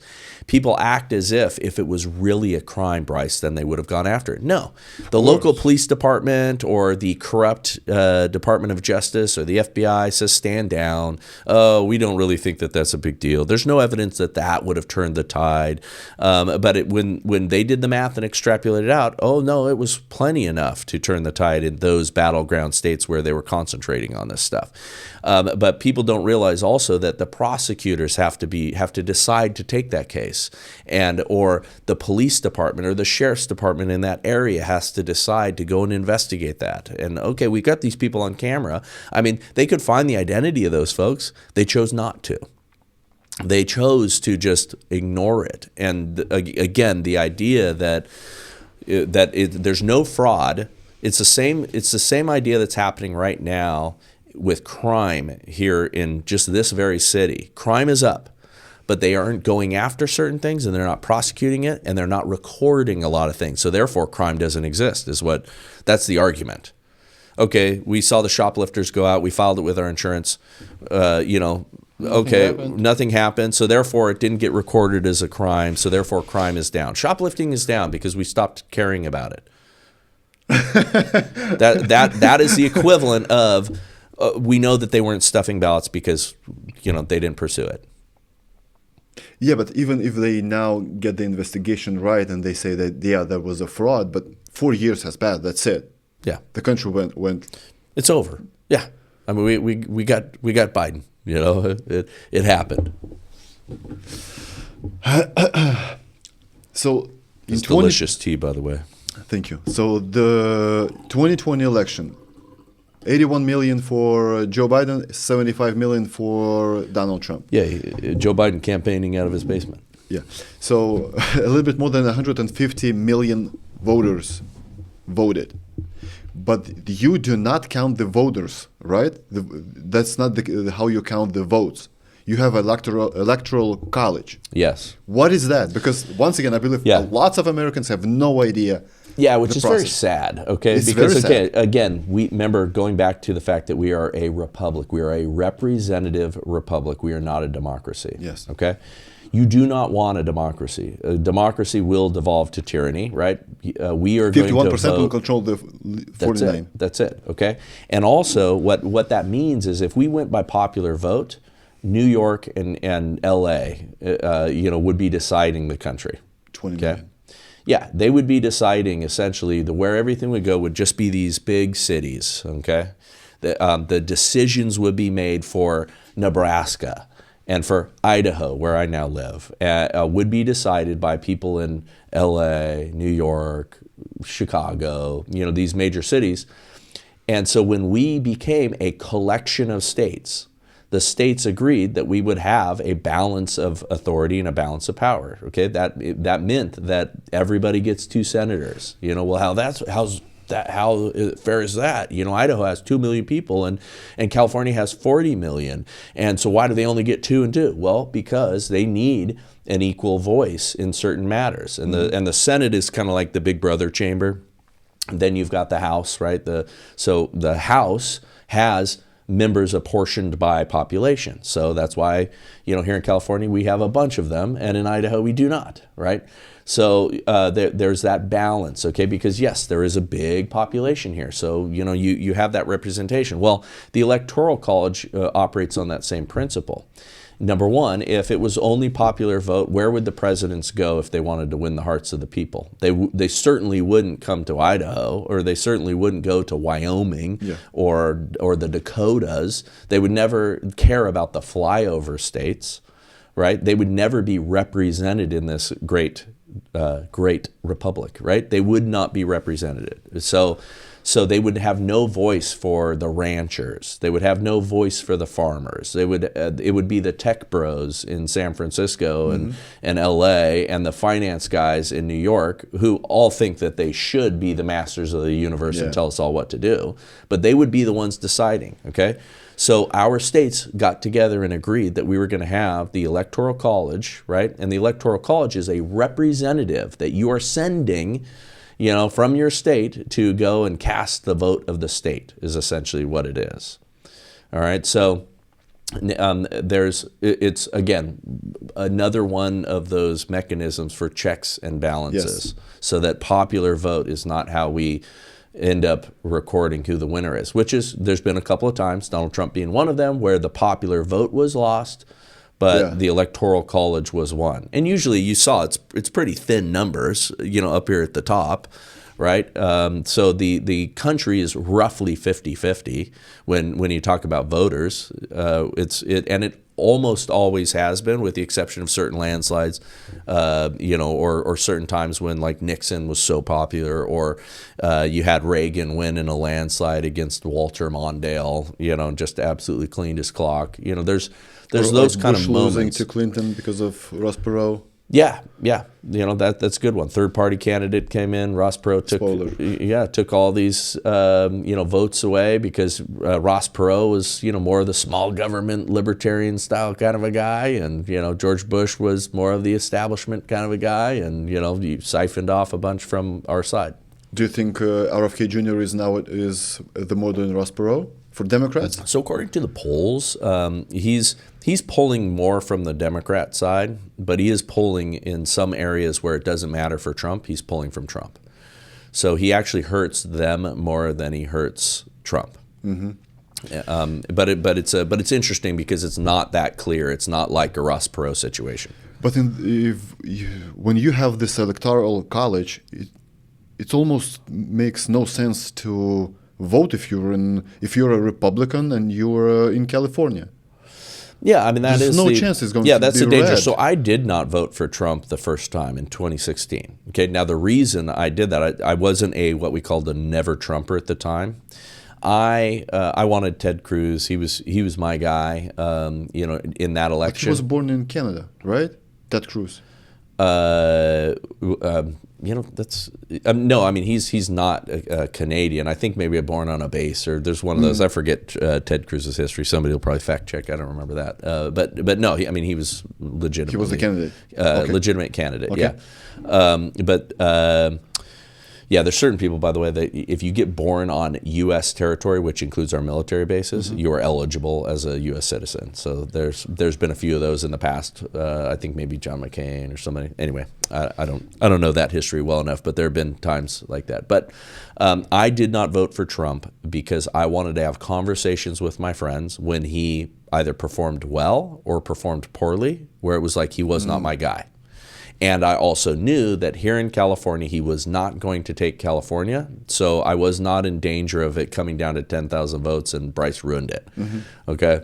So I just wanted to be able to have conversations with my friends that thought he was an idiot, because if he performed well, which he did, he governed extremely conservatively. That's the first time that we've ever had that, by the way. Most of the time they campaign really conservative and then they end up governing far more liberal. Trump campaigned in his unique style that was like, okay, he's going to be a wild man. Who knows what he's going to be. We were all thinking that maybe he's going to go super liberal on us, and we were all concerned about that. And then he actually ended up governing probably more conservatively than almost anybody that we'd had in my lifetime. I mean, it was wild to witness. And so I became a Trump supporter. I never wore a MAGA hat. I may after yesterday, though. But I never wore the hat. I never wore the T-shirts. I was not, because I'm not that guy, right? I do not believe that a politician is our messiah. I don't get caught up in cult of personality stuff. That's not my style. But when they bully a little guy, because he's a little guy in comparison to the government, they bullied him big time. Oh yeah, and he did not. And the reason, his crime was he did not play along with his billionaire class. So he did not toe the line with all of the oligarchs. Mm-hmm. He wasn't a part of this global thing. Again, remember I talked. He came out of that room, and he said, "Yeah, everything you believed about how unfairly this system is stacked against you, it's true. How do I know? Because I'm part of it." That's essentially what he did. He revealed what was behind the curtain, and everybody got mad at him. And immediately, from day one, they set about trying to destroy him. From day one of his administration, probably, actually, truly, that day in November when he won, and you saw the pictures of the Hillary supporters screaming, they plotted his downfall. And they were going to take the country with them if they had to. That's what we've been facing. And what I was saying earlier, and I think we got off track, of going to the UFC. And at the UFC, he walked out at UFC 296. I was on the floor, 15 feet away from him, walking out with Madison Cawthorn. And he walks down the aisle. The boom of that crowd, the intensity. I posted it. And I said something along the lines of, that's why they hate him, because he is the president of that we the people. Like that is who he is. He's the president of the muscular class. He's the president of the truckers and the people who actually make this world go round. If we get into a war, or we get into really desperate situations, or terrible economic conditions, or things are falling apart where it's just basic survival, it isn't going to be the Wall Street bros or the tech bros that are going to save us. It's going to be the plumbers, the electricians, the carpenters, the ranchers.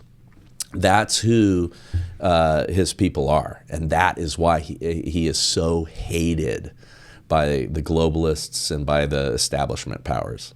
Can you imagine Joe Biden walking in the UFC, making an entrance like Donald Trump did? They would be an equal boo. Yeah. The thunderous boo might knock him off his feet, off of his frail feet.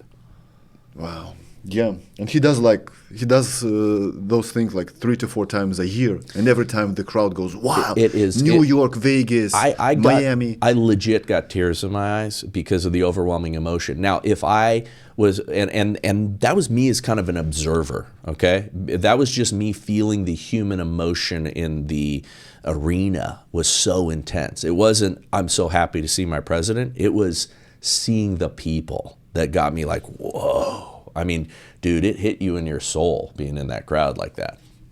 It was wild. I believe seeing that, maybe even someone from the globalist elite if they were in that arena, I believe they are afraid of that. When 20,000 people 100%. Cheer up like that with the energy, and those guys are not the obese guys with the 300 pounds. Yeah. They're even shredded or going into sports and doing martial arts. We're talking about the tough people. We're talking. Why do you think all of those guys are conservative? Almost every single one of those guys. You don't 100%. Hear a UFC dude going, I just really dig Biden. He's the best, man. This has been wonderful. This economy, I just love it. This guy, he's my guy. A sensible leadership is what we need. Joe Biden brings it. No, you don't hear that. Why are they all conservative? Because it's a merit-based. It's one of the most merit-based things on the planet, okay? And so people of merit are conservative. People who earn it are conservative. People who have to fight are conservative, right? People that have to have this, kind of like real, uncomfortable pressure of a fight and things like that, they are 9 times out of 10 going to be conservative people. Those are the people that just want to live their lives, to have children, maybe not having children, but just to live their lives and not getting government involved in their lives. Yeah, I mean, again, I'm a small government guy, right? For the reason that I want government should be out of your way. It should exist to only keep you safe in the sense that it is protecting your God-given rights. So 50 states, out of 50 states, 45 states are not swing states. They always they tend to vote. It's either one way or another. Yeah. Right. No Very chance. Clear. Right. Do you think New York can vote differently in November? I think, after what happened I in New think York? New York is in play like it never has been before. I think there are states that are in play that never have been before. Now, everybody, like the really smart guys and like Turning Point, Charlie Kirk, I'm on one of his boards, and Charlie, man, those guys are going to town with their political action committee, right? They're the C4. Turning Point Action is putting ballot chasers on the ground in these swing states, in the places that they need to. They've got an army of folks basically fighting for their country. Yeah, doing by the way what the left did before, which is go and get the ballots, go and get the low propensity voters to vote. The people that agree with Trump but just stay home because they're like, oh, whatever, what is it going to matter anyway? Getting those folks, getting people registered to vote, all this stuff, they're doing that, right? So we've got people that are working very hard in those places. But I think there's going to be places that are going to surprise us.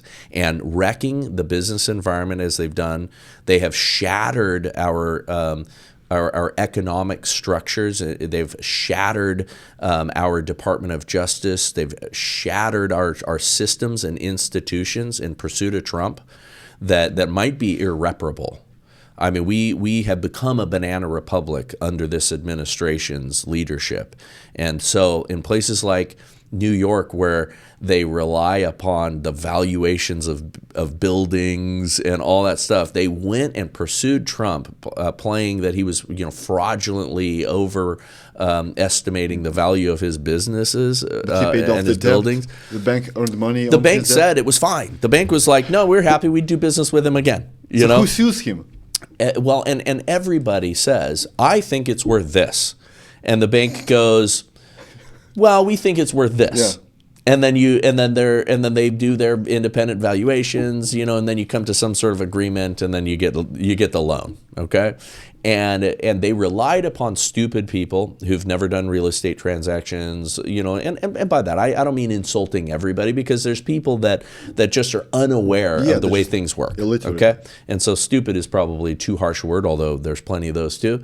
But just people who just don't understand, and then they say, oh, see, Trump's a fraudster. We told you. We've been saying that consistently as a drumbeat in all of the media and all of the establishment corporate media for the last several years. We've been telling you this, and see, look, here's evidence of it. Mar-a-Lago is worth $18 million. Okay, now it spans the intercoastal waters to the coast. It has a business on it. Mar-a-Lago is a beautiful piece of property. I go there every single year for a couple of different events. It is absolutely amazing. Trump comes out for most of them when he's there. And it is a phenomenal property. The postage stamp property next door that was an empty lot was worth $40 million, okay? It was absolutely absurd. And a judge does not declare the value of a property. But they put all of the pieces in place for lawfare. Political warfare, jail a political opponent, just to be able to say, this convicted felon, he's facing 400 years in jail because of all the things that we drummed up. How could you vote for a guy like that? So the president has the most power, right, in the U.S.? That is a simplified thing. Let's say he's the most powerful person in the world, right? The most powerful person in the government, right? He has the bully pulpit. He's the personality. He can do that, but his authority is supposed to be limited, and the checks and balances, right? So you're supposed to have these co-equal branches of government. They have their checks and balances against each other. Now, the executive, which is that branch of government the president falls under, has swollen up in its power through executive orders and things like that. You hear all these executive orders, which are like the CEO coming down and by dictate going, this, and this we're going to do. Okay, and then the next administration comes in and goes, we're not going to do that, and that. We're going to do this, and this, and all of that is an overreach. Many of those things that he did as executive orders, both Trump, by the way, Obama, was one of the worst. Bush, all that stuff. There's traditions of executive orders over the years, and I've seen the data on this, and I don't have it off the top of my head, but where it was like, You had 17 in the war, in the Harding administration, right? 17 executive, and then now you have 4,000. I mean, that's a stupid number. I don't know what the real number is, but you end up having hundreds in current administrations that never existed. It was never intended to be that way, because what an executive order ultimately is it's a law, right? Yeah. So it's a law that can be easily undone because you don't have Congress fighting, so it can be undone by the next guy. But it's not going through the process that is what we, the people, had signed on for, right? Congress makes the laws. So president, then number 2 is VP? Well, the VP is not a very powerful. They have a bully pulpit. They're assigned certain things, right? In the executive branch, though, the VP is just sort of a shadow, and you hope that they end up being good when they run the next time, because usually the president terms out. It's like an apprentice. And then the VP comes in, but the VP is given like ceremonial duties. The VP is given like, you're the say no to drugs, person or whatever, or that, that was kind of the first lady in the Reagan administration. But you're the I want you to pursue improving our education system in the U.S. And so they'll go around the country and give speeches on something that they're supporting on behalf of the president. But otherwise, they have almost no power. But if something happens to the president, VP is in power. He's next in line, yeah. He's next in line. Yeah. Then you've got what? House Speaker? Speaker of the House, yeah. How much of a power does he have? Speaker of the House is a lot of power. Okay, so the Speaker of the House, remember Nancy Pelosi? What a thorn in our sides, right? Wonderful investor. Yes, we need to follow her stock tips. And by the way, there's companies that do that. Discord channel. She would yeah. only share her knowledge. Yeah, so I mean that's an incredibly powerful position because you're the one that's raising the most money in Congress. So you're raising money, you're raising a war chest, right? So that you can get people elected around the country. So you're able to concentrate a bunch of funds. You're running around. I mean, it is a tough job because those guys are on the road constantly. Building up political capital, building up actual capital, and deploying it on behalf of the people who they find favorable. Okay, we need to put a bunch of money into this race over here. We're gonna put $10 million into this race and make sure that this guy gets elected. So they're doing that stuff in addition to getting the majority of their party voting the same way. So they're around, whipping up the votes. They're the ones that are running around making sure that everybody stays in line with the goals of the political party. And by who is designated the House Speaker? They vote. They vote internally, so all the people. So it's like wild backroom dealings. And Republicans vote. No. I mean, it's really the political party that is in power votes for the majority leader, and then the minority leader gets voted by the party that's not. But there's some deals that go on if you cannot find a speaker. Like you can vote for the other guy, but generally it's the two parties are voting for their own representative. But they also get to pool together. We're starting to get above my pay grade in the behind the scenes mechanics of how that happens. That's why though we almost ended up with a Hakeem Jeffries as a potential for the Speaker of the House, even though we have the majority, because they can monkey around with that, and the Democrats can vote, can join the conservatives to vote, or the Republicans to vote who they want in. It's so complicated. There's no way an average Joe gets all it. No, that's right. That's why you have these people in power for many, many years. Yeah, term limits. One of the things that they argue against term limits on is, there's a big learning curve, with this whole thing, and you got to have people in here for a long time so that they understand how to make this all work. Because we overcomplicated it. It's the same thing we did with laws. We just went over and over again with rules and regulations and protocols and all that stuff. That it's so don't even bother. If crazy. You're an average Joe, just don't even bother getting all this right. Speaker of the House, Then we're gonna go to the institutions. Well, yeah, I mean, I'm only I'm Senate. not a political nerd.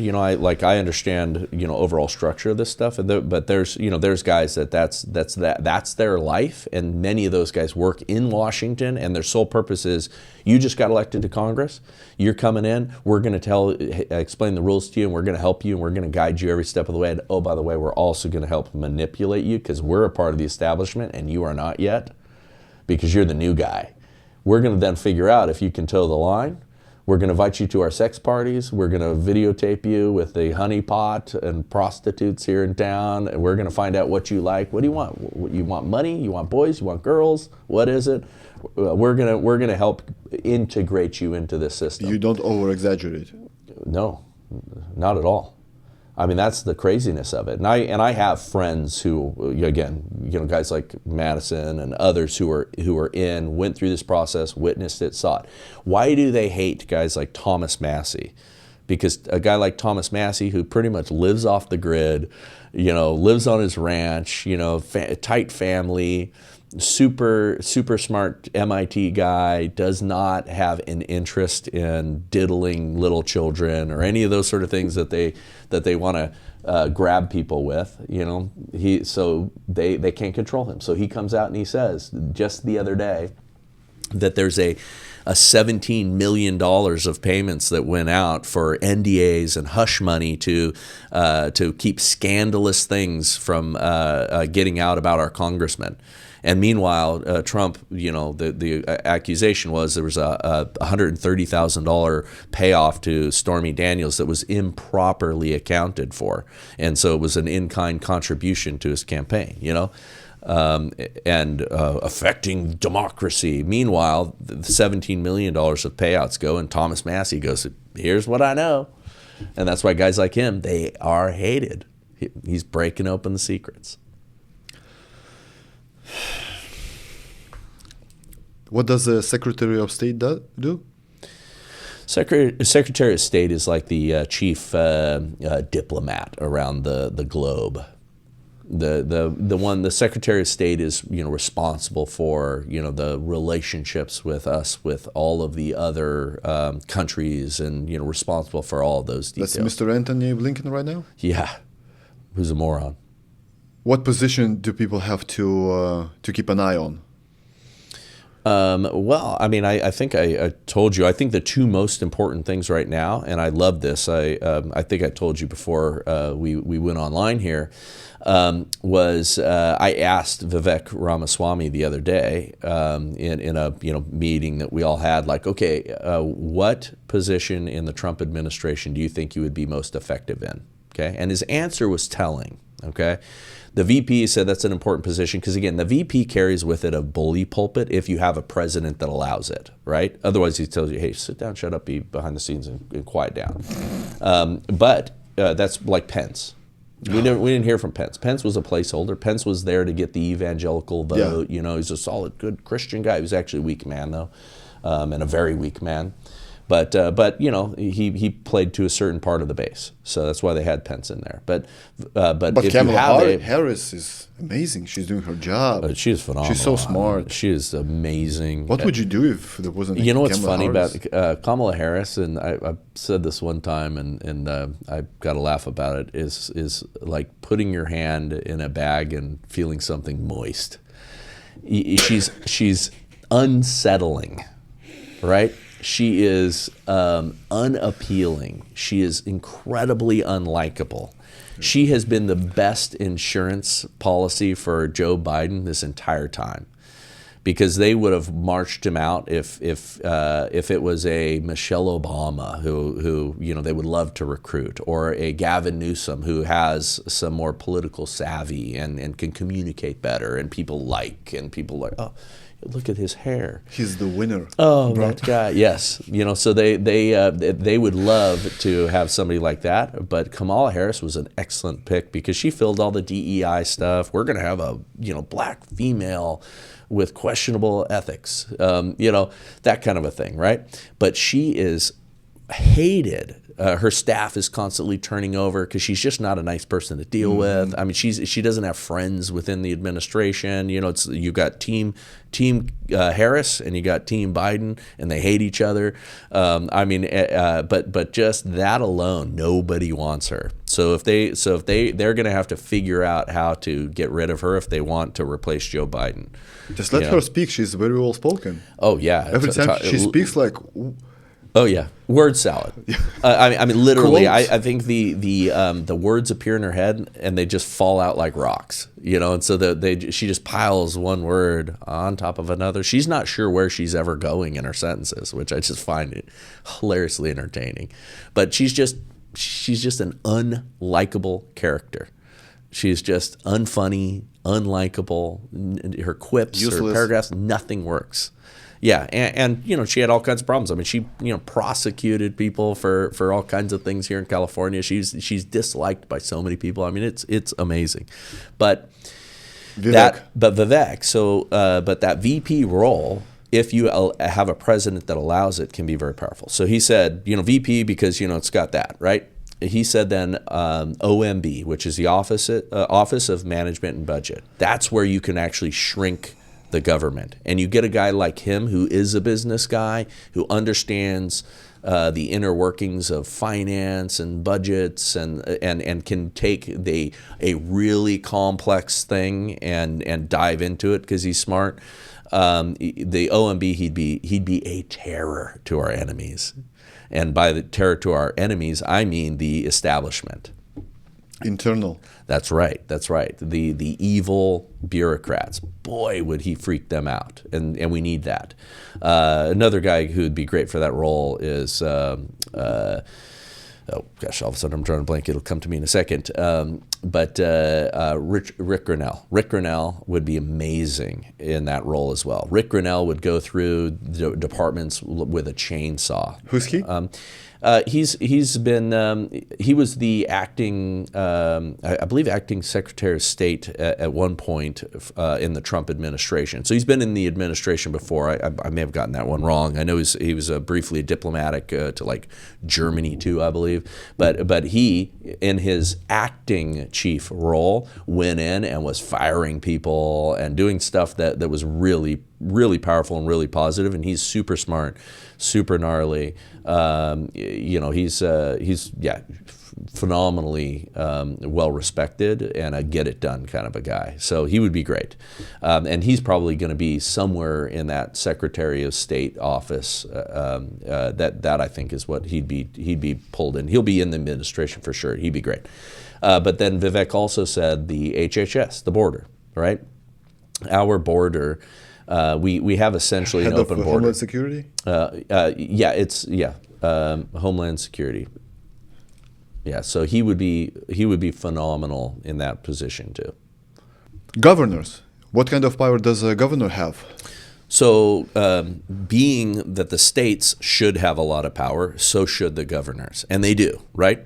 So remember, being a republic, being a collection of states, United States, the governors are theoretically the next tier of power, okay? They used to be more powerful, and within their state, they have incredible power, right? But over time, the government, and this is where our federal government grew out of control. The federal government was originally envisioned as actually being quite small. Okay, you had the president that kept the collection of states together that represented the United States. The president, the cabinet. Here are the problems. Remember, only the biggest problems come up to us. We're responsible for national defense. We're all of those trade between countries and all those foreign things. Policies. All of those things were supposed to be contained within that federal government. Then the federal government, they instituted the income tax and some of these sort of things that were supposed to be temporary taxes. It wasn't supposed to go on forever. It wasn't supposed to enrich the federal government. The federal government then started taking in more and more money and started, like they always do, trading freedom for perceived security. So these states would get money from the federal government, but then it always came with strings attached. In Hawaii, you used to be able to drink at 18. Okay, you could have a beer at 18, go to a bar at 18 in Hawaii for years. I think they were maybe the last state that had that. And in order to get the transportation funds they instituted a 21-year drinking age because the federal government said, no, we want it to be 21 years. Now, the state's rights are supposed to be sacrosanct. They're supposed to be very solid, important, preserved. States should be big. Federal government should be small. It went over time, it did this. And so the state's rights have been diminished so much. But the governors are still very powerful, and the governors, like you saw, and I was proud for a little bit, but then they've been waffling a little bit, but you saw certain states like Texas say, hey, we're going to defend our own border, right? You have failed us. You're not doing your duty and your obligation to protect our border. We're going to protect Texas's border. That's what our governors in all of the red states should be doing. They should get their budgets in order, and they should push back against the federal government. And they should recognize that, okay, we're going to have to be a little bit more lean and mean now, but we're going to have to protect our sovereignty. Okay, remember when I said right at the beginning of, I think maybe it was our conversation outside or at the beginning of this podcast, that the attack is on sovereignty. Sovereignty of nations, sovereignty of states, sovereignty of communities, right? Our self-determination, yes, on down to our family. All of the LGBTQ stuff, all of the sexual depravity stuff, all of the indoctrination of our children in schools, the drag queen story hours, all of those sort of things are all about attacking the sovereignty of the family. The family is the smallest form of government. Yeah. Okay? And they're attacking that. They want to dismantle that because strong families are a great danger to a powerful state. Yes. And who's more powerful in the family? A male, right? A man. Yeah, I mean, so God's biblical, yeah, the biblical model, yeah, is the patriarchy. Yeah. And people hate that idea. And they attack the males with, how do they weaken the male? Pornography, number one. Yep. Addictions, number two. Number three is what? Sports, bettings, all those things. Yeah, distractions. Things that take you away and addict you to vices, addict you to other pursuits, and then a rise in feminine energy. Okay, because again, things should be a balance of male and female, yeah, energy, right? But what we've seen in our churches have been feminized. Okay, Jesus, the image of Jesus has been feminized. When the truth is, he was captain of the Lord's army. Jesus, came also bearing a sword here. He's going to come on a white horse. There is very masculine pictures of Jesus. I mean, Jesus bringing violence into the temple when he overturned those tables when they were dishonoring God. Yeah. Jesus was a carpenter. Jesus was the muscular class. He was a strong man, and he was a picture of leadership. He was a picture of calm leadership, right? That is true masculinity, by the way, is a calm strength and calm energy. Some kind of stoic. Yes. I can bring violence, but I'm meek, meaning I have all of those skills. I have a sword, I know how to use it, but I keep it sheathed, right? That's what men should be. We should be dangerous, like Jordan Peterson says. I love it. He says, be a dangerous monster and have it under voluntary control. That's what we should be doing. That's why I encourage men to get into jiu-jitsu and learn to fight. I don't teach self-defense. I teach fighting, right? Because then obviously you can defend yourself. But we need men to rise up. It was very interesting today, and this is an example of feminization, okay? AJ Hurley, who's one of my very good buddies, he'll probably listen to this. Shout out AJ, love you, bro. But AJ is the head of activism for the White Rose Resistance, which is the #1 fastest growing pro-life organization in the country right now. The reason it is growing fast is because it is a masculine group. It is men recognizing that it's our job to protect life. All these women are telling us that we don't get a say in whether they keep their babies or not, whether they murder their babies or not. Okay, we're part of that equation. Not only are we part of that equation, most women who are having abortions, if a strong man is in their life and going to take care of that baby and there for them, they won't have the abortion. It's something like 76% of all abortions would not happen if the women knew that the man would step up. Okay, he can provide, he can take care of. That's right. So we're responsible for that. So we're responsible for protecting the life of that baby. We're responsible for protecting them, we're responsible for protecting their souls, because when you, as a woman, commit the act of abortion and murder your child in your womb, you are raping your very own soul. It's something that you will never completely recover from. It's something that you can be forgiven for because the power of Jesus Christ and forgiveness, but it is a heavy, heavy thing. It's a heavy burden, right? It is our job to protect. So, the White Rose Resistance is the name of our organization. I sit on the board, but we are a masculine pro-life organization. And so all of a sudden, men need this, right? And women need this. And so that's why we're growing fast. We're showing what's happening there. But along those lines, there was a video of a woman on some kind of show or something talking about how she aborted her baby to punish the man who was her boyfriend. And he sits there and he was like, you told me that you miscarried or something like that. You told me that the baby's dead. And she's like, no, I killed it to punish you. And he breaks down in tears. I mean, it was awful to watch. He's just like bursting, weeping, like, I can't believe you did that to our baby. And she was like, just nasty. Well, AJ Hurley, does a reaction video to this and reads, and I'm getting to this story's got a point. He reads in scripture about, the evil woman and staying away from her, because that woman was evil, right? So he reads that, and men, do not give your power over to it, right?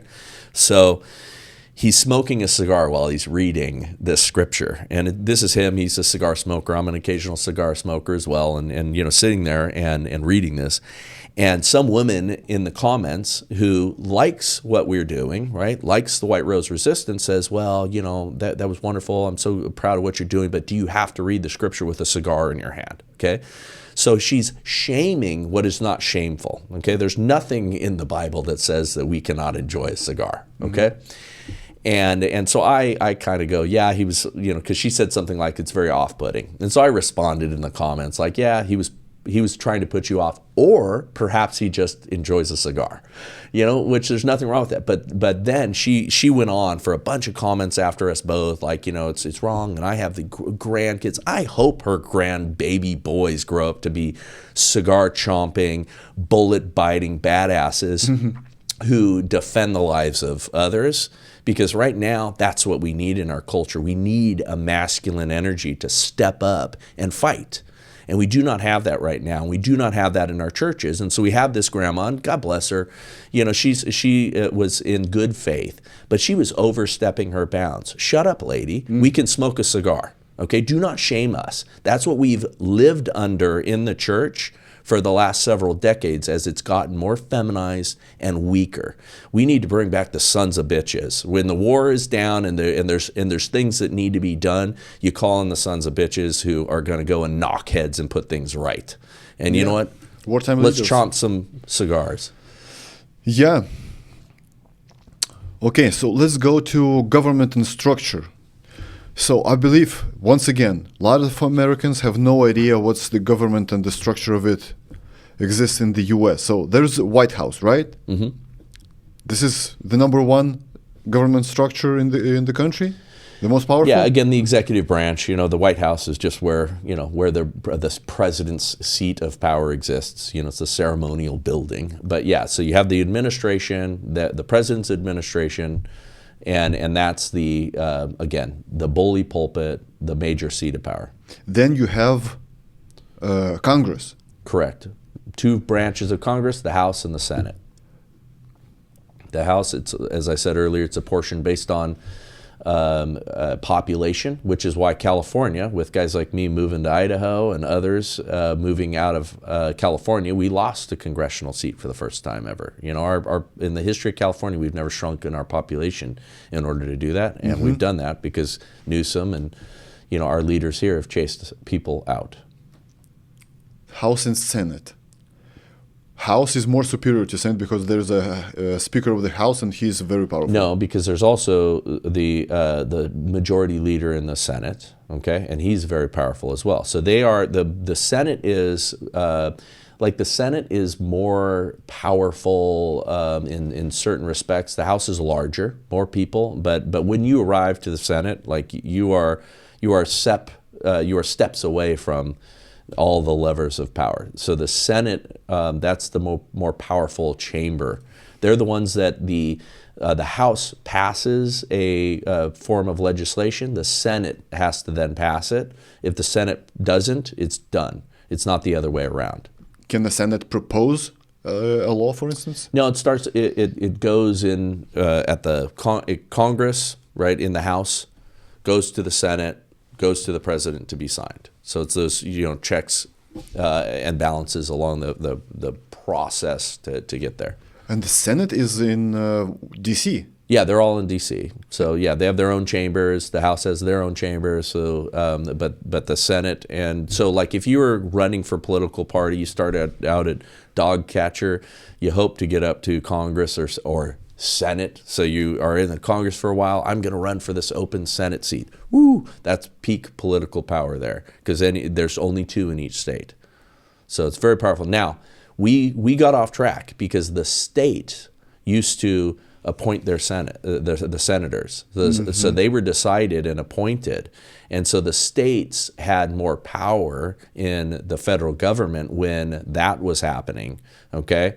Because they answered to us. We could recall a senator, like the state could just recall a senator and say no. But now it's decided by the people, so they can be in there and they can be acting against the best interest of our state all day long. But if they, are a far left senator and they've got enough people to keep them in power, they'll remain there, and they're doing the bidding of the federal government. They're not always doing the bidding of the state. Mm-hmm. When Nancy Pelosi was Speaker of the House, she was here in California. Yeah, she was a California congresswoman out of San Francisco. The way it works is most of the time they're in D.C. and then they're off for a few weeks, and then they go wherever they're going to go. They campaign, raise money, go back to their local neighborhood. But a lot of them are part-time in D.C. Some of them essentially live full-time in D.C. and they're hardly ever in their district. By the way, why D.C. is not a state? That's a Washington. That's a city. And yeah. District of Columbia. What does it mean, District of Columbia? Yeah. So it's a U.S. territory like Guam and all these other places. It happens to be carved out on our soil, whereas the most of the other territories are outside of the continent, right? But they wanted to keep it separate, so it was like they were the separate seat of our federal power, so that they were more neutral, not being one of the states. Because if they were a state, they'd have their own interest as a state instead of just as administrators of our government. But they're the wealthiest place in the country. I mean, the most money, the most wealth. In terms of like the highest value of the housing, all of that, the median incomes, everything is the highest there as well as the DC. Crime rate, right? Yeah, and it is intense crime as well. Yeah. How can it possibly be so? It's a kind of a crazy paradox, but it is a. My buddy Madison, I'll refer to him again, he called it the district of criminals, because that's what it is. These are people that are getting wealthy off of you and me, the taxpayer. But you live in the same neighborhood. Aren't you afraid for your family members to get just shot and killed, mugged, stabbed? Well, think about it like Beverly Hills, right in the middle of the city of Los Angeles. And Beverly Hills has, strong police force, strong security, strong wealth, gates. Their own sheriff, I want to say. They have their own police department, about 130 people. But they have, gated communities, very wealthy, in the midst of, you go, too many blocks in one direction and all of a sudden you're in crime-ridden areas. So it's that same. So you have this intense concentration of wealth. You have all the lobbyists there. All the lobbyists are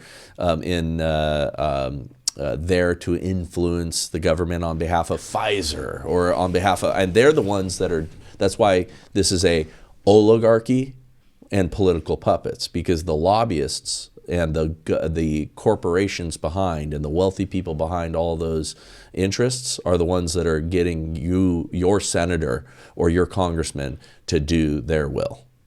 Let's talk lobbyism. Yeah. A lot of people have heard this term. They have no idea what it's like. So basically it's a legal bribing. Yeah, that's exactly what it is. And it's legal. Yes.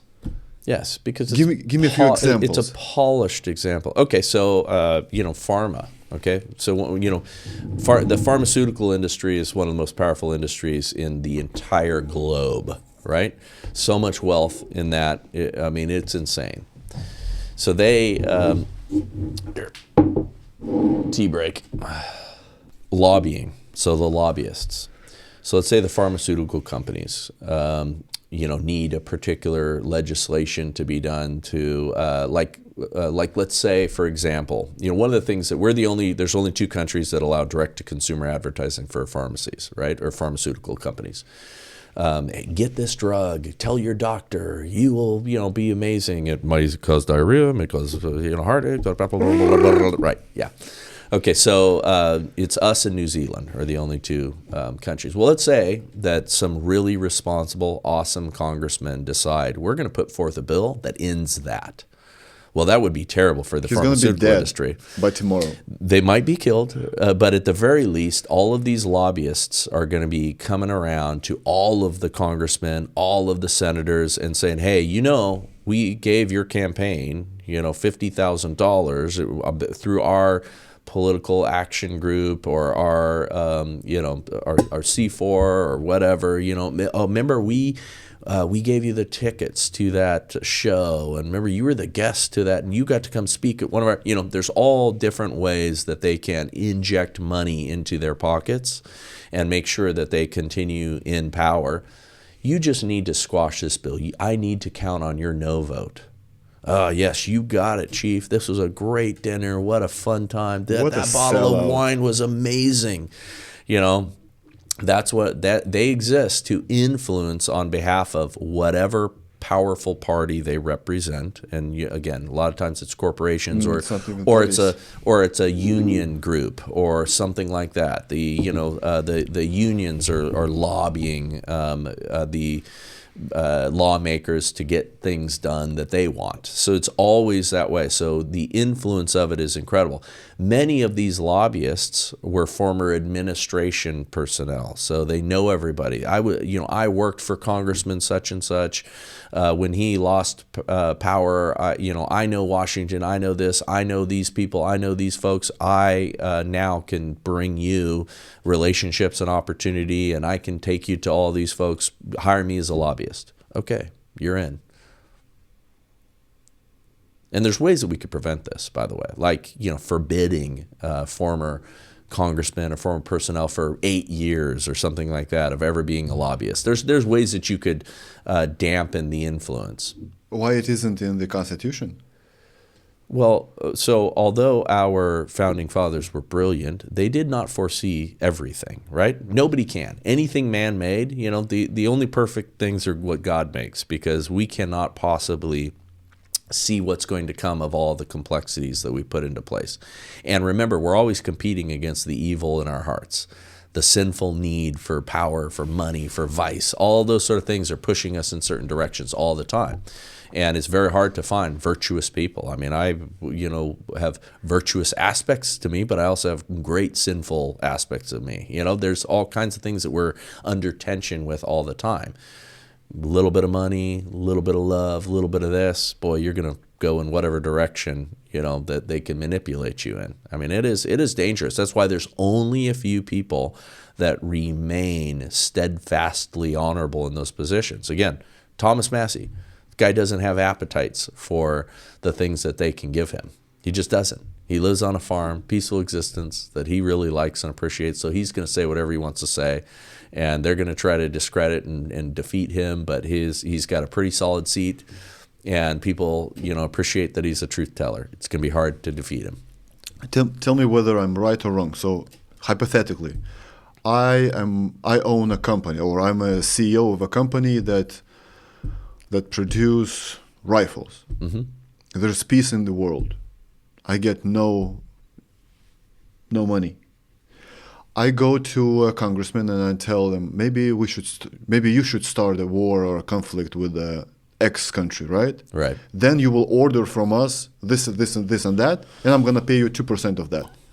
Yeah. How possible is that? So it works a little bit differently than that. Okay, if you're talking like war, military, industrial complex stuff. So first, you got the CIA running around and creating coups, right? Where there are or color revolutions. They're fomenting war in certain countries. And then what happens is because they're out there doing that stuff as their function, right? And they're getting paid, and the CIA has huge funds that are off books. They have huge amounts of resources. They run businesses.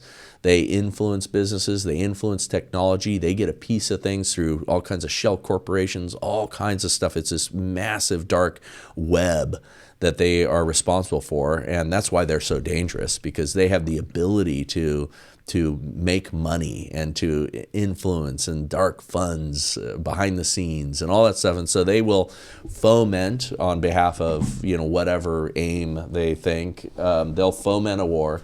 They'll create a conflict somewhere. Then they'll go to the Congress people, or they'll go to the president, or they'll talk about, and then they'll start an influence campaign of how we need to intervene. We need to send weapons over to this place. And then there'll be a money laundering scheme, right? We don't know where all the money has gone in the Ukraine. It's impossible to know. They've lost money. There's money that was missing, that the CIA couldn't account for, that was on the public books. Because again, they've got shadow funding and all kinds of things behind the scenes. But there's billions and billions of dollars that just, where did that go? Oh well, we'll never know. But what's the interest of the CIA to start those coups and wars? Again, all of this is power. All of this is seeking and accumulating the top globalist aims, and again, centralizing power. People talk in conspiracy theories, right? You don't need to have very many conspiracy theories when you have aligned interests, right? I mean, it's if they come to you and say, hey, there's this conflict. And we are going to be proposing that we go and we solve this problem, and we need the support of your administration, and we need the support of you, Congressman Eddie. We need you to do this because here's what's happening to these people. And they present to you this, wow, I can't even believe that's happening. Okay.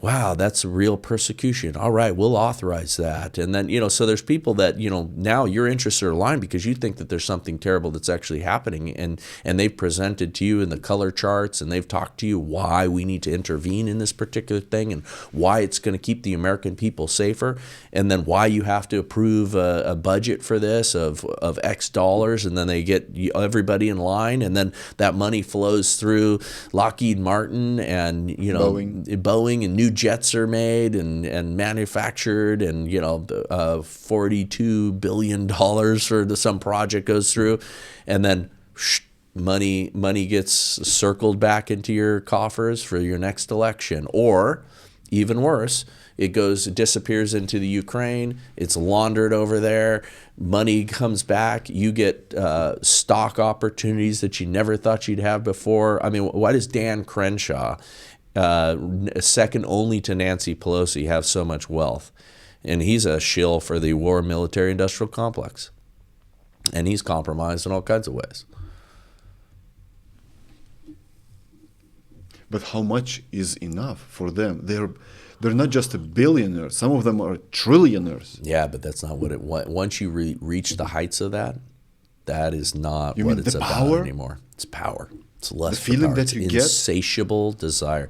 So first, billionaires think differently than you and I. So I know billionaires. I've spent time with billionaires. I've spent time with good billionaires. Okay, people that actually are magnificently, obscenely wealthy on a level that you and I could never and will never really understand. Right? Their resources are essentially unlimited. Okay, there's nothing that they can't have. There's nothing that they really can't do. And when you're at that level of wealth, you think differently. Now, let's say you're a good guy. You think in terms of, how can I transform things for good at a very large scale, right? If you're a Bill Gates, you're thinking about, how can I change the weather systems? How can I buy up all the farmland and make sure that people are eating my, biolab meat? I mean, which is great. Yeah, amazing. Yeah, it tastes crap. and it's terrible for you, you know. But I mean, so you start thinking in those sort of terms. Oh, I'm going to go to Africa and I'm going to limit the population using vaccines. Because I think, because there's this hubris, there's this idea, You idolize yourself. Yes, and I believe that the world is overpopulated, so it's upon me to help solve this grand problem. So therefore, I'm going to give people some kind of crazy poison pill vaccine. That's the stuff that... Or poison just their food. Or poison their food. Yeah, just destroy people. But I'm doing it because we need 500 million people on this planet, not 7 or 8 billion. And again, all of that, what we're talking about, by the way, is a lack of a Christian worldview. Yeah, because you can't create an idol. That's why you can't believe in idolatry. Right. You idol yourself. You think you're the ruler of the world. You're the Lord. But that's common to even the finance guys in New York that are getting paid for playing with numbers on pages, right? You know, those guys believe that they're the masters of the universe. They believe that they're the ones that are in charge of this all. It's all that same hubris. It's all that we are our own gods. How about the BlackRock? They decide whether you're going to get funded or no. Great example, too. They're buying up. Remember, they're part of this World Economic Forum push to make sure that we do not own our homes. They're coming in. They have been. Yeah, they're coming in with these massive funds. They're buying up all these neighborhoods to the point where the young people can't afford starter homes, and they're only going to be able to rent. Let's go deeper. Now you can rent, but if you get a social credit and it's low, because you did a podcast like this, you can't rent a house, an apartment right here. You have to speak up to the other side. You have to say, lab-grown meat is amazing. Or DEI, you know, diversity, equity, inclusion. Now, if you really do hire people based on merit because they're great at what their job is, you will actually get a diverse group of people. I mean, you know, if you really just pay attention to that, you'll end up accidentally getting diverse, but then you will have great and competent people that kick butt for you, and you'll have a really good, viable business. If you force that, you have to elevate people who should not be elevated because maybe they don't have the skills. Yeah. Okay, right now, the judicial appeals bench for Trump, okay, it's black women are something like 1.5% of all lawyers. That entire appeals bench of judges are all black females. Yeah, I've seen the photo. It's absurd. It's right? absurd. Right. Okay. So, you know, because there are, let's say if blacks are 13% of the population roughly, and you aren't going to have a broad enough pool to draw from of people who have those skills, people who are pursuing those jobs, those degrees, you know, all that sort of stuff, right? So if we were really truly diverse and fair or egalitarian, you know, we would have 50% of all bricklayers would be women. You know, I mean, again, what it is it's absurd on its face. And so when you start to shoehorn people into positions that they aren't competent for, okay, and are there competent people of all races? Yeah. Are there competent people of all socioeconomic positions? Yeah, there are. You know, are you an idiot just because of skin color? No, you're an idiot because you're an idiot. Yeah. You know, you're not an idiot because of immaterial things or melanin content, right? Immutable characteristics. But that's one of the reasons why people come to the U.S. because of the social ladder. Yes. If you have nothing but you have brain, yeah, you can achieve anything. Yes. Everything is possible. That's why they're here. Hard work. I mean, you know, we have overvalued college educations to the point where we are losing the trades. And the trades, I mean, you can go and start become a plumber, earn high six figures, and then you can start a plumbing business and then be a millionaire in no time and have an awesome and wonderful life. But, you know, that kid instead who doesn't like school is told that the only value he's going to have is if he goes and gets some nonsense degree piece of paper for $100,000 to $1,000. Goes into debt, yeah, and then you know stuck working as a barista or something like that with a useless degree. And they should have gone to trade school. Let's get back to Congress. So Congress elections every 4 years, like the White House, right? Yeah. We're probably driving your audience nuts going in and out of these, but I'm pumping. I believe they're good. I'm pumping on tangents, man. So, does every state has a representative Because Utah doesn't have, right? There's something wrong with Utah. What do you mean, Utah? What do you mean? So in 2022, when there was Congress elections, Mm-hmm. there were also governors that were being elected as well, right? Yeah. Yes. So there's on cycle and off cycle. So not every state has new governors being elected every year. Oh, I got you. Right. That's why. Not every So the there's 6-year terms, there's 4-year terms. There's different cycles for all that. So you're not having all of the governors change over at once. You're not having all of Congress change over at once. They stagger all of these things. Is there a term limit for governors? There is in some states. Okay. What about California? I do care about California. Yeah. I forget what California's I think for governor, and I should know this. I'm drawing a blank, but I don't think there is in like Florida, for instance. Ron DeSantis is being termed out here shortly, right? That's his second term, yeah. Yeah, and so, but I think in California, that's something that where's our producer? Yeah, and so I think in California there isn't, but I feel like as soon as I commit to that, I'd be like, oh no, it's 12 years. But no, I'm pretty sure it's not. But yeah, again, I'm foolish not to know that one here in California, being a former Californian. But I'm in Idaho now, so whatever. But people love Gavin Newsom. They vote for him. Well, he was being recalled in 2021. Okay, so do you remember the moment when he was panicking at his desk one time and he was kind of losing it, and he was saying some things and he was kind of arguing, and you could see that he was sweating bullets about the recall. And then like the very next day, he was cool as a cucumber again. Okay, what happened in that 24-hour period? He got a call. We got you. But there was no other candidate. There is still no other candidate in California. Who? Yeah. Tell me. Kevin? Yeah, Larry Elder during that time got the closest, right? During the recall, they're working on recalling him again. They just announced that. You want to know the prescription for all this stuff. At the end of the day, you want to turn California around. We need a Christian revival.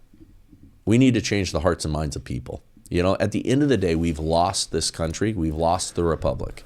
The only way to come out of this is to truly have people return to sanity, meaning return to the understanding of our nature, the nature of God, come to Christ and get back to principles, because we cannot have a, moral, upstanding government without moral, upstanding people. It just doesn't work. That's why it got perverted over time. It got disintegrated over time because we abandoned those Judeo-Christian values. I'd say it's never going to happen in California because of the Hollywood, but at the same time, we see that in the last 2 years, Disney is going broke. Hollywood is going broke, yes. Just in general. And all of a sudden, you're having decentralization, remember? Think about it. In every industry that's centralized like that, where power and authority is all concentrated, Hollywood-owned entertainment worldwide. Yeah. And then it started to diddle the kids. It started to do evil indoctrination. Disney lost its way, although Walt Disney was a troubled guy. He was no saint, and I believe that he was kind of the early start to some real disintegration in our morality. But it changed so dramatically over time that they've lost power because they went too far. They overplayed their hand. They started to cram things down our throat, and then everybody started to come up with alternatives. But there is media, same thing. It was centralized power, and then now you have podcasts and you have other people. Such lack of talent in Hollywood. Can you remember the last movie that you watched and it was amazing? Well, they start regurgitating everything. And you know why they do that? Because they're scared of originality and creativity, because creativity is a little bit rebellious against the establishment. But creativity comes from God. That's right. If they worship not God but Satan, yeah, they don't have any creativity. You are actually right. Yeah, no. Everything good, including humor, comes from God. So why does the left have no humor? How could you have Jimmy Fallon, Jimmy Kimmel? They're terrible. Terrible. They used to be funny, but you saw it evolve over time. Who's it? Noah, what's his last name? The Comedy Central guy, right? Trevor Noah. Trevor Noah is the most distinctly unfunny human being to walk the face of the earth. I'll bet he's not even funny at a cocktail party just on, because normally comedians, forget the guys that are writing for them and all that stuff, okay? These guys have writers.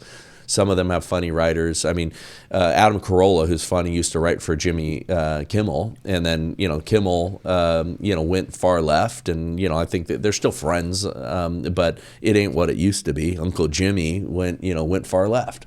So you look at this though, as they started to lose all of that, then everything becomes unfunny on the left. The left has zero sense of humor. That's why they can't meme.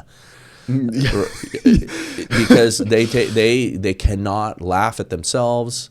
They can only mock, and they're distinctly unfunny about it. And they just do the same thing of bagging on Trump, bagging on the right. That's what they do over and over again. And so you get a Trevor Noah who, in a cocktail party, that guy probably is not funny. He's not going to crack up his friends even. When was the last time you saw a great comedy? It's like from the early 2000s. Yeah.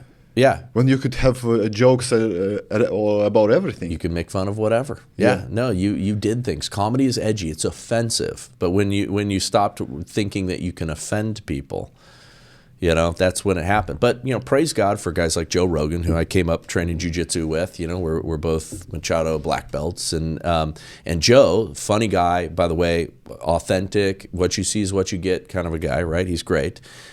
He single-handedly, not single-handedly, but I do want to give him the majority of the credit. He stood still. He kept comedy going, him and his friends, his podcast, bringing the people on through the pandemic, then opening up the comedy mothership in Austin. And that's the new mecca of comedy. It wrecked comedy here because you were getting unallowed to be funny, and then getting rid of the phone so nobody can film anything. You got to put your phone in a bag. It has to be turned off. You put it locked in a Faraday bag, and boom, you have great comedy again. So God bless those guys. Yeah, though I think Rogan is not funny at all, in my honest opinion. Yeah, and I understand that perspective. I think he has funny moments. Like, I'm not a particularly huge fan of his comedy routine. Although again, God bless him, he used to invite us, and we'd all go together. After jiu-jitsu and stuff, and he'd come on by. It's a great dude. But yeah, I mean, there are much funnier comedians. But he is a facilitator of some of the funniest stuff on the planet. So he deserves all kinds of credit for that. That's for sure. God bless him. So let's take the White House, the Congress, which is House and Senate. Who is responsible for the open border right now? Who can put an end to this? The federal government can, okay, and arguably the states can. So I was on Kari Lake's border policy team. So I had a bunch of meetings with Carrie over Zoom. I had a bunch of in-person meetings with her and her team. God bless her. Yeah, and she was going to argue under the War Powers Act of Arizona that they could defend their own border. And we were going to be potentially contracting, big force of private ex-military security forces to come in. 300 people 9 days after her inauguration. Once she got sworn in, we were going to be on a very, very high profile, high visibility, full gear, locking down certain areas of that porous Arizona border. Okay, and it would have been a big deal. And it would have been very controversial, and you would have had the Biden administration and the Border Patrol telling you couldn't do it, and arguments over the deploying the National Guard to stop us. I mean, it would have been very, very interesting and very, very cool to be a part of that. But you know who owns Arizona politics? The cartel. And the cartel, which influences the Democrat Party. It owns the Democrat Party. Again, it has, you mentioned, in reading a little the bio, we saw forward operating bases where they have full M240s, fully outfitted military. They're a parallel government, the cartels. And in Arizona. And they influence behind the scenes. They influence politics there, and they pay off the homes and mortgages of the politicians. So much money and so much cash flows through Arizona in order to influence that, and in order to break the machines, in order to stymie the voting process, and make sure that a Kerry Lake can't wreck their deal. Okay, so let's then talk Mexican border. Why do you think people flee from Mexico, like originally? What's the problem with Mexico? Why people run from it? Excuse me? They're not. It's not Mexicans that are coming in. Yeah, but Mexican, prior to this border crisis. So prior to this, like throughout the history, let's go back to like the 1980s, because right now, the Mexicans are staying in Mexico. Yeah. And we had 21 different dialects coming over across the border, and some of them were like Guatemalans and maybe some deep South American, but we're talking Chinese nationals right now. We're talking Haitians. We're talking people from Eastern Europe coming through our southern borders. I mean, I filmed on my cell phone just behind me 50 plus people walking right on the border, just filming me, little selfie photo with people just cruising over right behind us. We just happened to be there at the right time for that one particular incident. We interviewed them all. Cuba, Colombia, the Republic of Georgia. I mean, all over the place, coming through there, claiming amnesty, disappearing into our interior, never showing up for court. Most of them were not. They're just families escaping, mothers and children. No, they weren't. And Border Patrol agents are watching people, hand kids back and forth, the same kids being used to traffic back and forth. It's awful. So, but going back to Mexico, so no difference. I mean, we're neighboring countries wealthy, neighboring countries poor. Okay. But why is it so poor for decades, for centuries? Corruption. Straight out of line. Corruption. Yeah, it's the same thing. People accumulating power. It's the same thing we're under threat of. Accumulating power is stealing the resources of a country, stealing from the people. But they got elections, right? There are no dictators in Mexico. There's also no real elections either. I mean, there are places where the elections are pretty legit. Those countries do exist, and people get fairly elected, but that's a rarity in the world, corrupt world of mankind that we live in, right? Most of these things, they're heavily influenced by all kinds of mechanisms. They're heavily influenced by all kinds of machinations in order to get the outcome that the people in power want. But just the people, the Mexicans, can do shit there. They can do revolution. They can do. So Argentina, 60 years it was under the socialists, but now Argentina is getting back up. Vale, afuera. Yeah, afuera. Yeah. Great guy. Yeah. I mean, it's very interesting. He, people were all freaked out. He's a World Economic Forum guy. He goes and he delivers this beautiful 20 minutes speech, tirade, just destroying the World Economic Forum and destroying the globalists' vision. Why would they invite him? Just laying him out because they didn't think he was going to do that.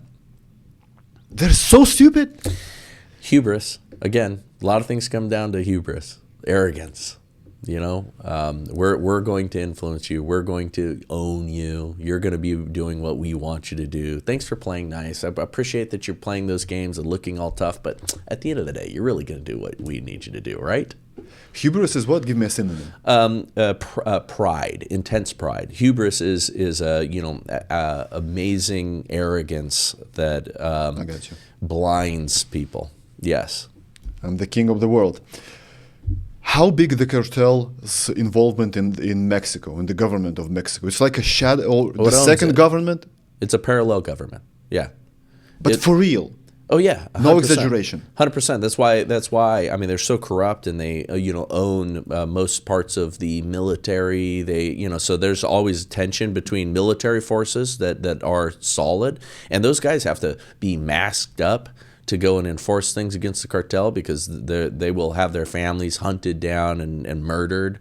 So government does not work hand in hand with the cartel. It doesn't. It does. That's the thing. So it's a parallel government, right? The idea of it being a parallel government is there's a tension between the two, but the two are governing together. Because remember, the cartels in some of the neighborhoods that they control and things like that, they are the enforcement arm. They keep the peace. It's like the gangsters that used to be in Chicago. Some people loved the gangsters in Chicago, or the corruption in New York when the mafia was running things, because things ran. It did work. It was corrupt. It worked after a fashion, but it did work. You had actual justice on the street. So if you were under the protection of the mob boss in the area and somebody raped your daughter and you went and you said, hey, I need justice, what do I need to do? Yeah, we can't allow that sort of thing. We can't allow that guy to have done that. We're going to take care of it. Like, there was justice of those forms, and that exists in areas where they are dominated by the cartel, right? There's also great violence and great horror if you are running against them or if you are in the way of their aims. But most of the time when there's highly organized forces like that and warlords and things like that, there's less, there is chaos, but there's a different form of danger and there's less chaos. It's an organized structure still. You kind of get a set of rules. Yeah. What you got to do. These are the rules. You pay 10% and you're good. That's it. Don't run crossways with us. So I was watching that documentary that you were in about the border. Mm-hmm. It was said that cartels have ties with China. Yes. So cartels prior to that, they had even Chinese slaves. Mm-hmm. And now some cartel families even have Chinese blood in them. Yeah, and so so remember, destabilizing the United States as the world power, bring in crime, bring in drugs, fentanyl. That's what fentanyl is all about, right? Fentanyl is being manufactured, in Mexico using Chinese components, right? Now they've brought more and more of it into Mexico, into the infrastructure there, rather than just having it shipped there. But they've got the raw materials, raw goods to create the labs, all that stuff to create fentanyl in Mexico, and then they distribute it here into our streets so that we have zombies walking our streets and homelessness and crime. And again, destabilization. Break it so we can remake it in all our image. Take the knees out of the United States, destroy them from within, create a cancer that they can't recover from. That's what fentanyl is all about. Yeah, but they attack the teenagers, the kids. Yeah. 12-year-olds. And the fentanyl is, I don't know how many people are familiar with that. 2 milligrams, I want to say. It's a lethal dose.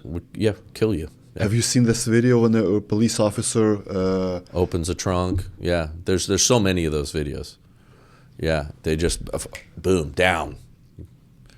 Bear with me. If I am a freak, a psychopath, and I have 100 grams of fentanyl, and I work, for instance, in a facility where oats are being made, oatmeal is being made, I just do this, and hundreds of people will freaking just die. Yeah, so I don't know the life of fentanyl, when it loses its effectiveness or if it does. So, I don't know the science exactly behind all of that. I do know, that like right now, okay, it used to be on our streets that most cops did not carry Narcan, which is the antidote to an opioid overdose. They might every once in a blue moon have to call an ambulance, and then the ambulance comes and Narcan. Most cops going back 20 years ago never took people and reversed their ODing. It just didn't exist. Now, it's like every single shift when I'm talking to these guys. Over and over again, they're all night long reviving people all night long. Every shift they're carrying it. They're carrying it for themselves because of accidental exposure. So if it's that volatile, you're seeing that happen. Like you cannot, even being a wild person, right now, if I was a wild man and wanted to do drugs and things like that, there is no recreational drugs now that you can be certain don't have some kind of lacing potentially with fentanyl. I mean, it's unbelievable. The danger now. On tip of this pen, it can kill you. Yep. Just as little this amount. Yep. Exactly. So when you're talking about psychopath or a very serious terrorist act, I don't know at what concentration, like distribution ability, what would be the psychopath's best delivery of something like that, but you can be exposed. But yeah. I mean, again, when you see a cop opening a trunk and just the vapor coming off of that, and he's like, boom, falling to the ground. I mean, it's unbelievable. You don't even have to be a junkie. Your kid can be exposed to that. Well, that's the terrifying thing. On a bus station, when in the mall. When I grew up, room. people were we'd all gather in Chatsworth at one of the local gas stations in all of our cars, and people try to get beer, and we'd figure out who's going to have a party at somebody's house, and we'd have beer, and maybe there'd be somebody that was smoking some weed. That was kind of it. It wasn't a whole bunch of pills. It wasn't all that stuff. Now, I mean, these kids, they're, I've got friends, I mean, one of the guys in that documentary, his son died. He was a friend of mine that I knew about and said, hey, man, I know this happened to you. Would you be willing to be interviewed? And it was just, accidental, kids experimenting. 12-year-old? I think there was one that was like a 16-year-old in there, but Jamie, I forget it. It's been a while since I remember his story. But yeah, just business colleague. And crazy. One dose and you're out. So China does that to the US. Do you think that's because 150 years ago to 200 years ago we did? The UK, a little bit of France, and the US did the opium wars on China. So China thinks in terms of many generations, right? So for them to hold some things against us is plausible. I don't know that is the case because, I'm not a scholar on China and I haven't read what they probably have written it down. If they're pissed at us, it's probably somewhere where they're saying that they're, but remember, they think in terms of 100 years. They think in terms of many generations. We do not. And that's a scary thing for us because all of the problems that we have right now are generational problems, which require generational solutions. Yeah. And we don't think in those terms. Yeah, so China was terrorized with opium for 100 years. They've lost a lot of people, right? Mm-hmm. That was a big disgrace to the whole I'm vague China about the story, empire. But I believe that's just a revenge. If we can do that with via proxy now, why not? Yeah, I don't discredit that at all. I just don't know. Tell me about the violence of cartels. A lot of people see the cartels are like Robin Hoods that help the poor in Mexico. They pay the bills. I had one guy on my podcast. He said, so cartel members are not allowed to rape, kill, something like that. And it was like hard to believe that stuff. But cartels are one of the most violent people on planet Earth, period. Yeah, not only that, they're very heavily influenced by the occult, too. All of the occult. Yeah. So like they have all of these like occult cards that they leave as their calling cards, and they're very much influenced by evil, by satanic imagery. They are nihilistic in the sense that they do not value life. They have they're very evil organizations. You have to be, and they are influenced by drugs too. I mean, we're talking about they're under the direct influence of drugs when they are out doing some of those violent acts. And there's great guys. I mean, I should get Jason Jones, who's in that documentary, to talk, who knows the issues with the cartel, very, very deeply. But they are trafficking human beings. We witnessed rape trees. I mean, that was the following question. What's that? So I mean, they rape the women that they are ferrying, through the border. They rape the children. There were kids' underwear on the ground. I think I said panties. I still, I'm a good dad of daughters, and I said there were panties hanging in these trees, and I always laugh because my buddies were like, "Oh, you're the panty guy," and I wish I'd said underwear, but dad of daughters. But they had kids' underwear and women's underwear underneath these trees, along with condoms, lube, and shackles attached to the trees. I mean, it was probably one of the most disturbing things you'll ever see. That's some kind of a ritual? Just to know. You rape a human being and you hang the just to tie them up and, discard the underwear. And so, like a trophy, throw it up into the trees and just disintegrating in the sun, like dozens. And I mean, horrible scene.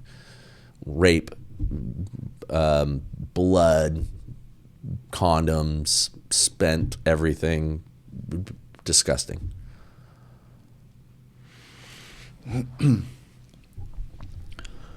So you've been at the border. How does it look like physically? The fence, but there is a fence, and then there is a place where the fence ends, right? Yeah, so here's what's interesting about the border. So, they mocked, the left, the Democrats mocked President Trump about the border. Now, they used to always talk about how we need to secure the border too, right? It was only in this, most recent day and age that they decided that the border wasn't worth protecting, or it was in their best interests to have open borders. Remember, that's the attack on sovereignty. That's really what that is about, open borders. But the wall itself is very impressive. Okay, the day after the Biden administration came into power, all of construction stopped and the materials started getting sold off or just left to just lay in the sun and rust. But why it is being built only now in 2021 when he took off the office? Because what happened was after they did that, then they started to realize that this is a big issue. So people, why the wall wasn't built like 50 years ago? Oh, yeah. Well, because we're fools. And because we don't have forethought, and because we don't, I just don't think that we had the political will, and we also had the conflict between businesses that would like cheap labor, and this is including Republican people that allowed this to happen. That's what amnesty was about, allowing workers, instead of creating some kind of exchange program, temporary workers coming in and out, bless the country with, creating something that works for them. Instead of figuring out something like that that's also good for our economy, because remember, we devastated our own manufacturing base. We destroyed and ended up importing because we couldn't afford to develop things here. We ended up sending it overseas so we could have an endless supply of cheap goods, right? So that's why your washing machines only last 5 years now, or everything's planned obsolescence to keep a hyper-consumerism culture going. Whereas we used to build, a refrigerator, that you bought, 40 years ago would last 40 years if you cared for it. I mean, it's amazing how we used to build things so solidly. So I think you had that complication of wanting cheap labor. So corporatists, right, which believe that they should be, the ones that are really in charge, right? Wanting cheap labor, wanting to advance, get wealthy, did not want a perfectly secure border. We can secure a border. I mean, there's no doubt about it. Look at Egypt's border between Egypt and Palestine. I mean, it is secure. You could have secure borders, so that's not impossible. But the Trump wall that was being built, because that's one of the reasons why he won, because that issue is important to the average American. They realize that they want security. So the average American, the average working class, they recognize that. And when he was build the wall, that resonated with people. But that wall, when it is complete, it's impressive. Okay, and there's areas where it's complete, and complete means not just the physical barrier of the wall, but lights, cameras, sensors, all of that, guards, patrol, everything to secure that thing. And it is cool looking and impressive and gnarly. But why didn't Donald Trump build the wall? Well, you remember there was a fight over the expense. There was a tug of war between the Congress authorizing the funds because, again, we've got the branches, the checks and balances. They weren't approving the $3 or $5 billion that it was supposed to cost.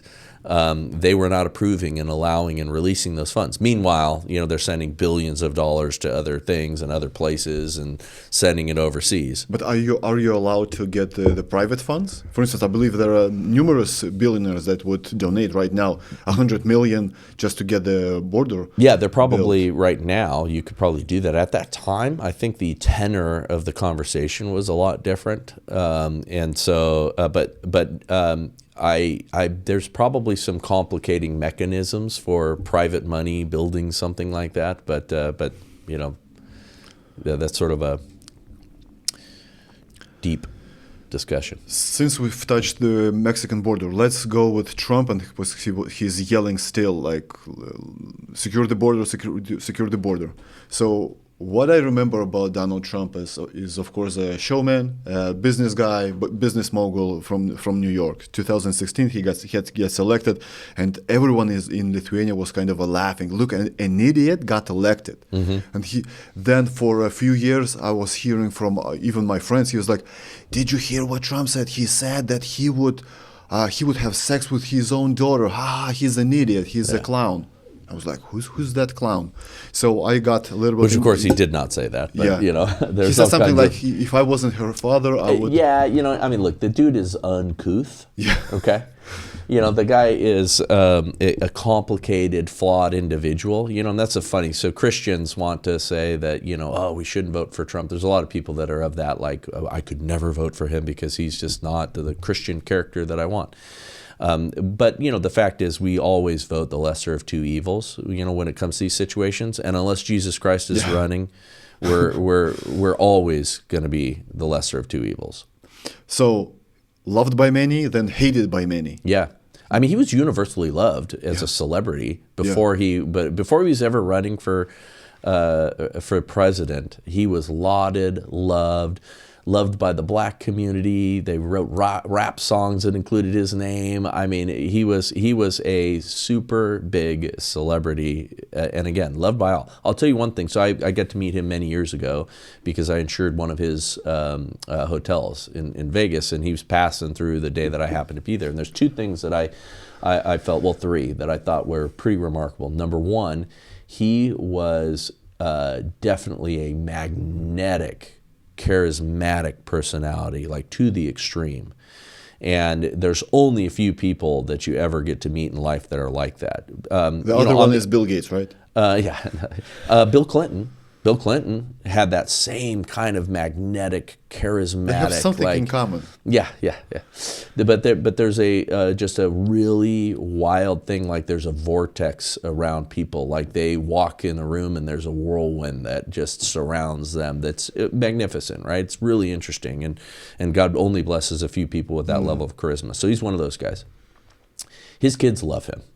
I can't tell you how many lauded, appreciated celebrity pastors even who their kids despise them.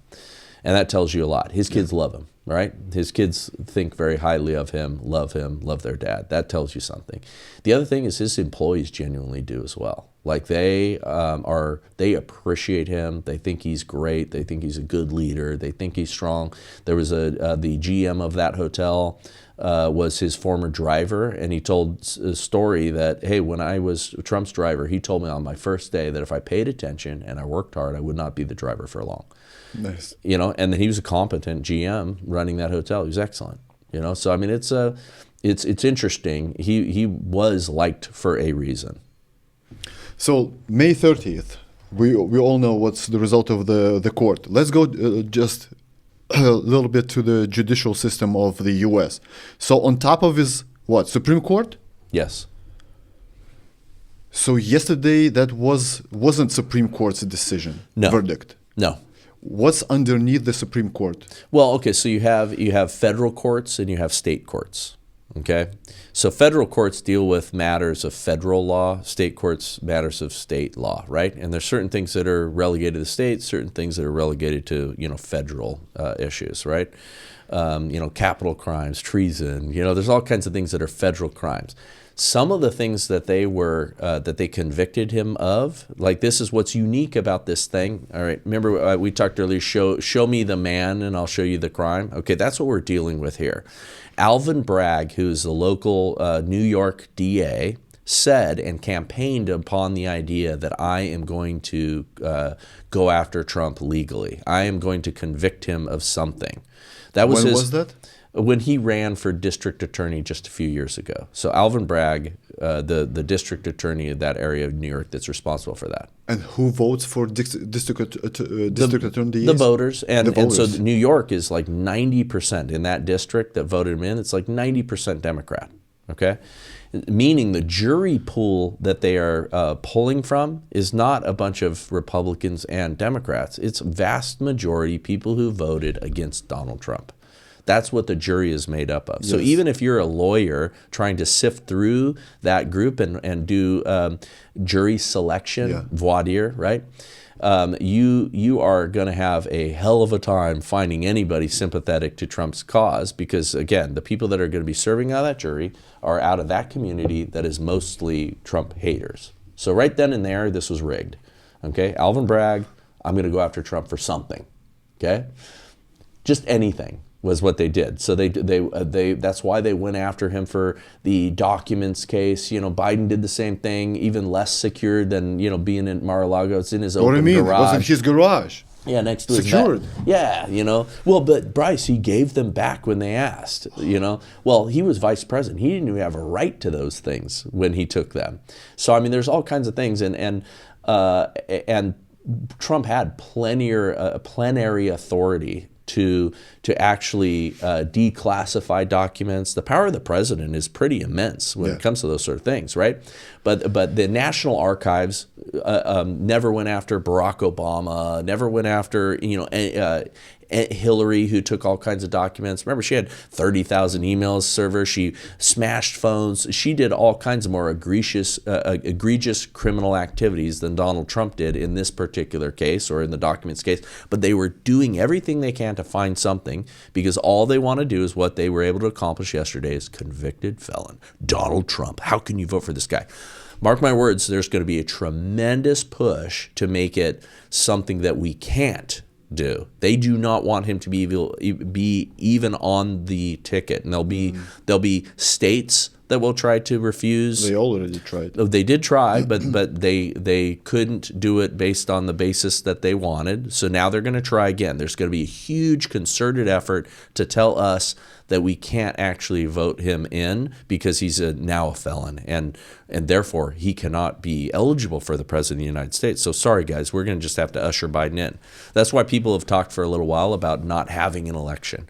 So anyway, so these 34 counts were essentially they took some federal statutes, which they then tried in a state court, which again, that in and of itself doesn't work.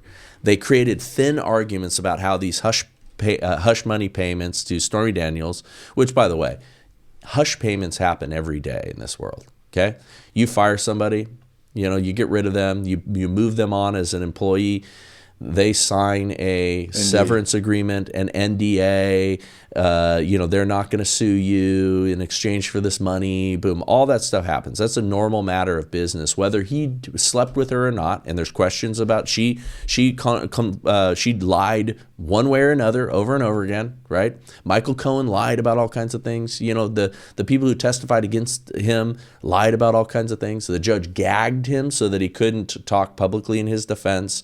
They did all kinds of things. The judge himself was corrupt. His daughter is receiving hundreds of thousands of dollars in payments from the Democrat Party. That's a coincidence. Yeah, it's just a coincidence. All along the line, this whole entire thing was set up to rig him so that, going back to, again, I don't want to call everybody stupid, but people who don't understand all of the legal stuff that's happening, because it's complicated. 34 accounts. Okay, really all it was they were making an argument that they didn't dot the I's and cross the T's, and they did essentially falsify business records, did an in-kind contribution to him. It's like campaign finance stuff. Most of it's all misdemeanors that they ginned up to be a greater charge, but it's misdemeanors that were past the statute of limitations. So he could pay the hush money, but he did that from the campaigns. Well, Michael Cohen did on his behalf, right? And even that's like they can't actually trace it all back in the way that they were trying to, but it doesn't matter.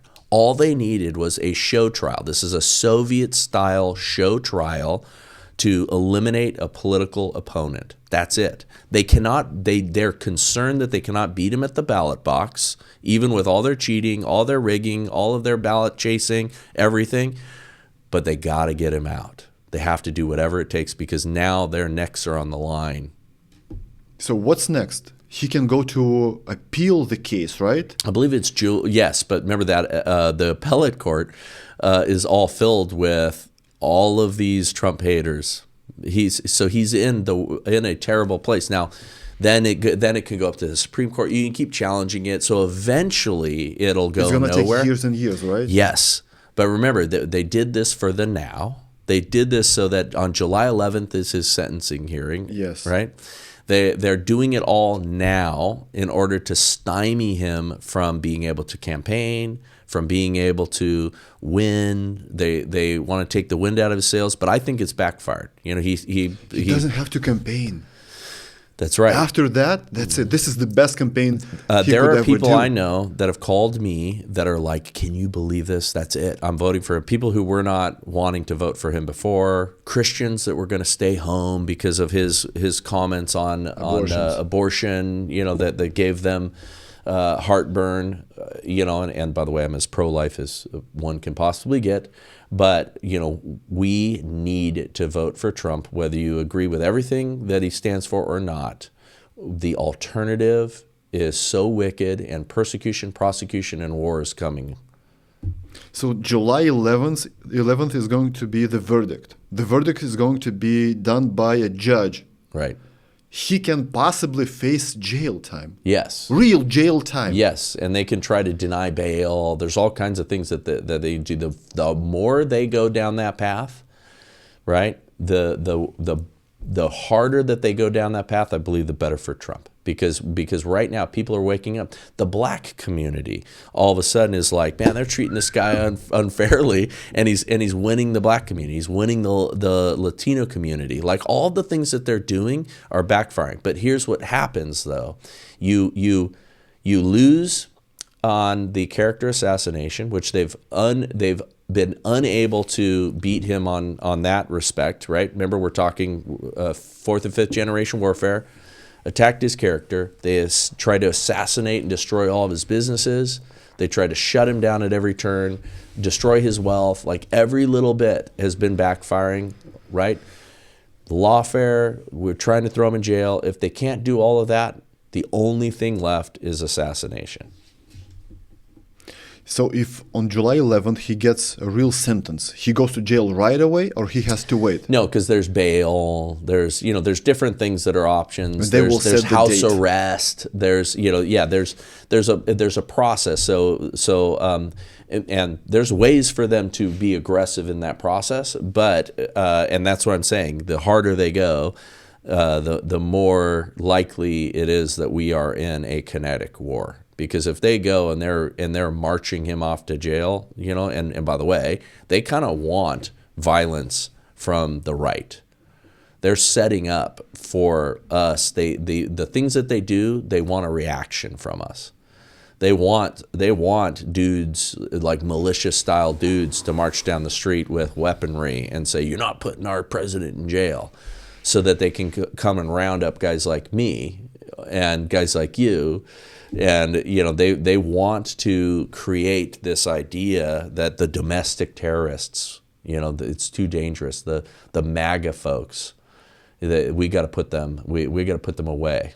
He can potentially get from 4 years to 134. Yeah, depending on how they stack. Yeah. And can you serve concurrently, or all of that sort of stuff. It creates to where it's like something up to like 400 years based on maximum. 400. Yeah, I think it's something ridiculous like that, because it's like each one of those counts can be separately 7 to 10 years or something like that. I forget exactly. So let me get this straight. A pedophile gets 2 years or just a misdemeanor.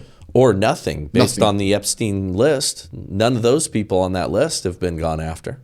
But if you have had sex with an ex-porn star, paid her money, that was a consensual sex, he didn't rape her, yeah, you can get 100 years in prison. Remember, $17 million in the slush fund for hush money for Congress has been paid out. $17 million.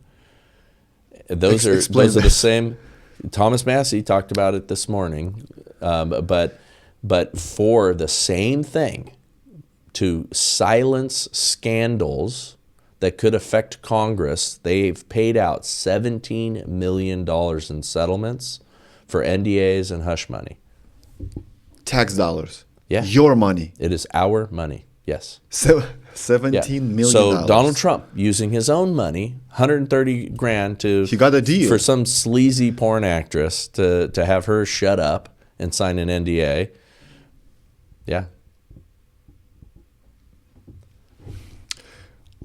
So according to the Constitution, if a human being, if the candidate is even in jail, he can run. Yes. He can win. Yes. And he can... Think Nelson Mandela. No, I mean, yeah. So it doesn't prevent him from running. Now they're going to make this argument that it does. They're going to do all kinds of contortions and all kinds of acrobatics to try to tell us why we can't legally vote for him. That's going to be over the coming weeks. And then we're going to have something else happen. We're going to have, normally they talk about the October surprise in American politics, right? 1 month before the election, something wild comes out about a guy or whatever. So they called it the October surprise. We are going to have an August surprise. Mm-hmm. We're going to have a September surprise. They are desperate. How do you think, what are the chances of him getting assassinated, percentage-wise? Well, it's not zero. Yeah. You have the track record in the US. I mean, it's hard to do now compared to what it used to be because of just proactive defense techniques and Secret Service is they are a good security outfit. They are very practiced in keeping these guys safe, and a lot of those guys really like him. Like the police like him, the military likes him. Now the military's been hollowed out. A lot of people that were forced into vaccinations or leave. A lot of the most conservative folks have left the military over the last couple of years. Still great people there though. But they like Trump. And so the people are protecting them. Hillary Clinton was the worst. So I have Secret Service friends. Hillary Clinton treated everybody like absolute trash. Surprise. Like, do not look at me. Like, you cannot look at her in the eyes. There was she was crazy, toxic, the nastiest of nasty. She's a witch. So I would never in a million years think of it. Yeah, I mean, you would think she seems like such a nice, sweet grandma. Sure. Yeah. But anyway, you have a situation where it's difficult to do that, but it's certainly not impossible. And so I think that is a distinct possibility. When they run out of choices, blow up his motorcade. But they must have been so afraid of him. But he's going to be there for 4 years only. There's no one else who's going to succeed him. Nobody. But he is going to prosecute, he is going to fire, he is going to go, I believe, and the people who I've talked to that are familiar and close to him and have seen these things, they are going to upend stuff like's never been done before. And that's what the establishment and the intelligence community, they are terrified. But they have created this precedent yesterday. You can go after anybody. You can go after Clinton. Yeah, he's only 70-something years old. He's a beware. young man. Yeah, beware He did the of what hush you money. do. Yeah, beware of the precedent that you set. So traditionally, this is the first president that's ever been convicted, right? This is the first president that's ever been gone after in this way, because there was generally, we saw it because we weren't a banana republic, as good practice to move on from the one administration and move into the next one. Peaceful transfer of power. What that guy did, all right, we're done, we're moving on.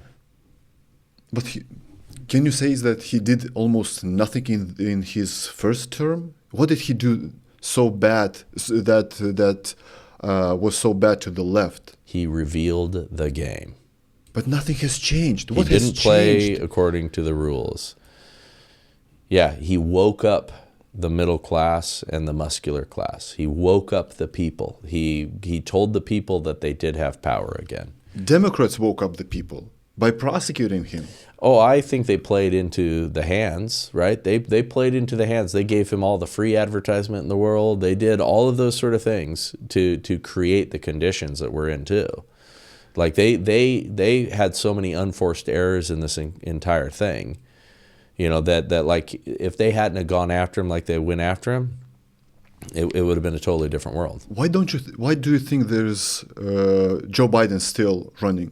Why not Gavin? Why not Michelle? He's a dead man. He can hardly walk. Yeah, no, he's because he's a complete puppet.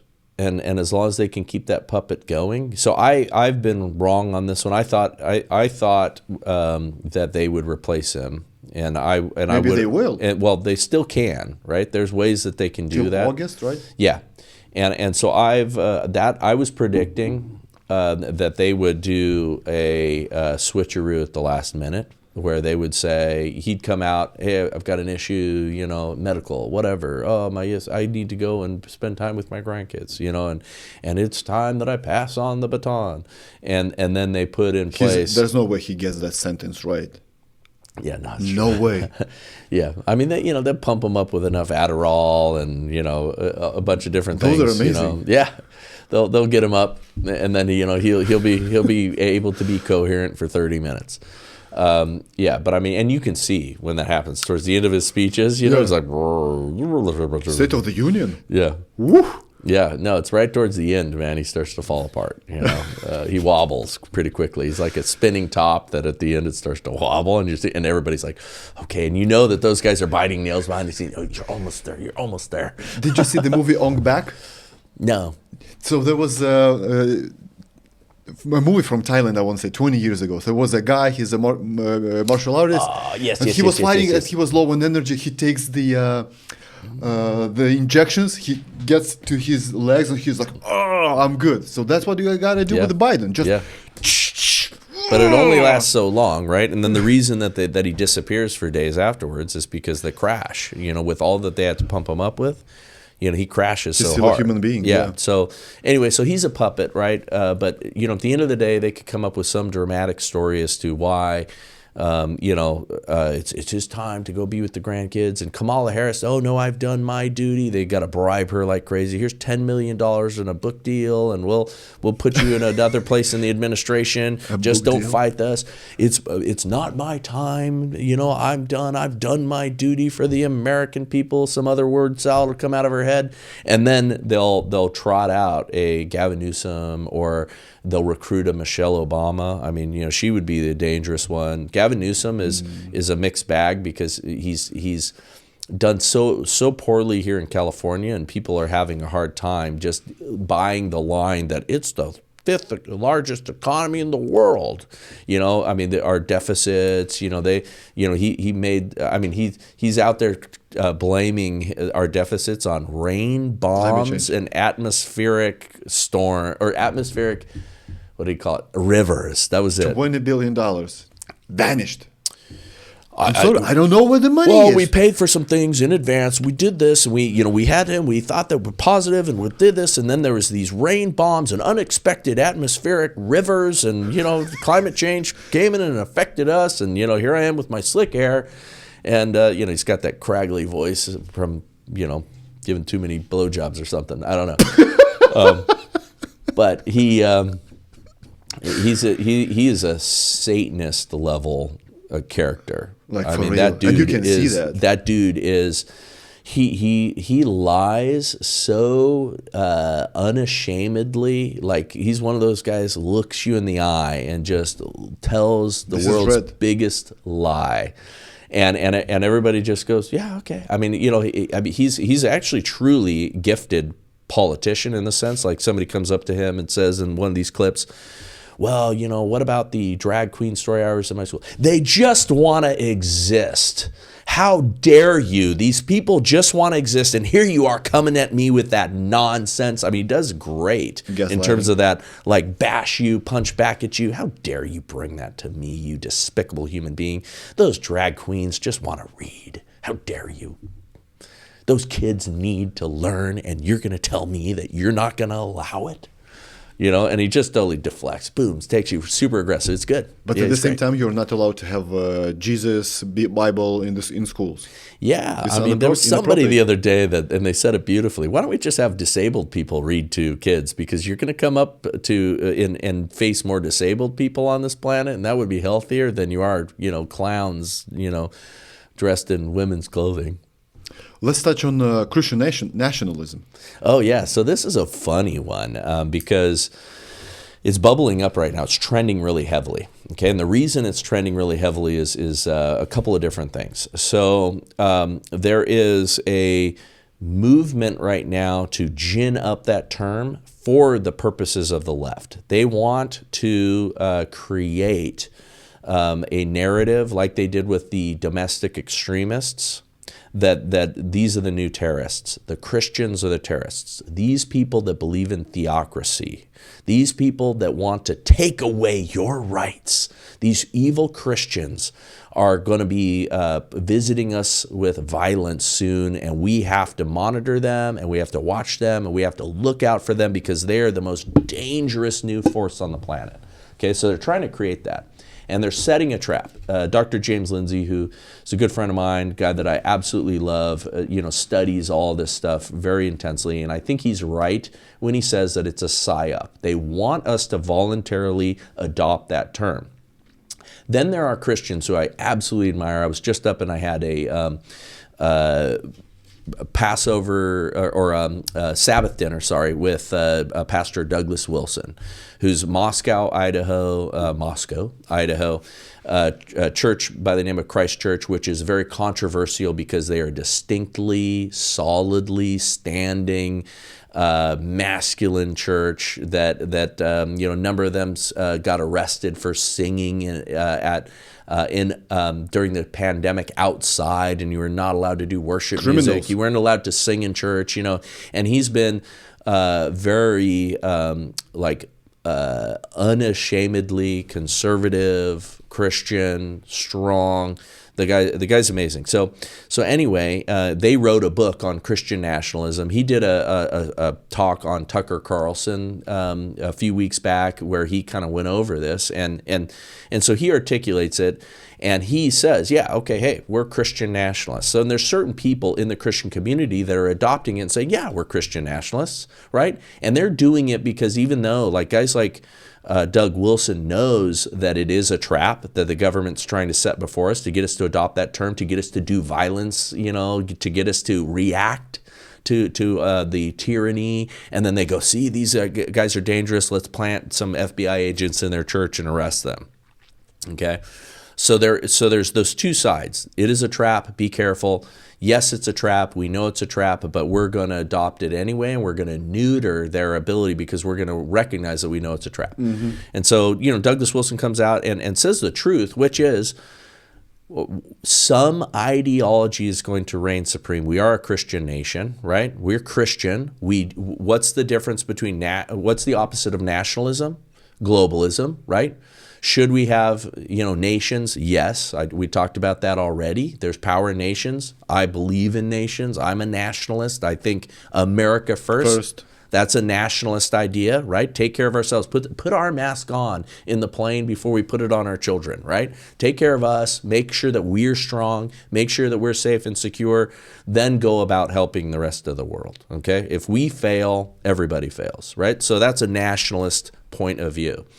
And then the idea that we are Christian is, yes, we are a Christian nation, and we should be a Christian nation. And under a Christian nation, more people are free, more people have liberty, more people have peace, more people have all the things that we want, including the atheists, including the other religions, including the people that don't agree with us, right? You are infinitely more free under Christians than you are under a secular government.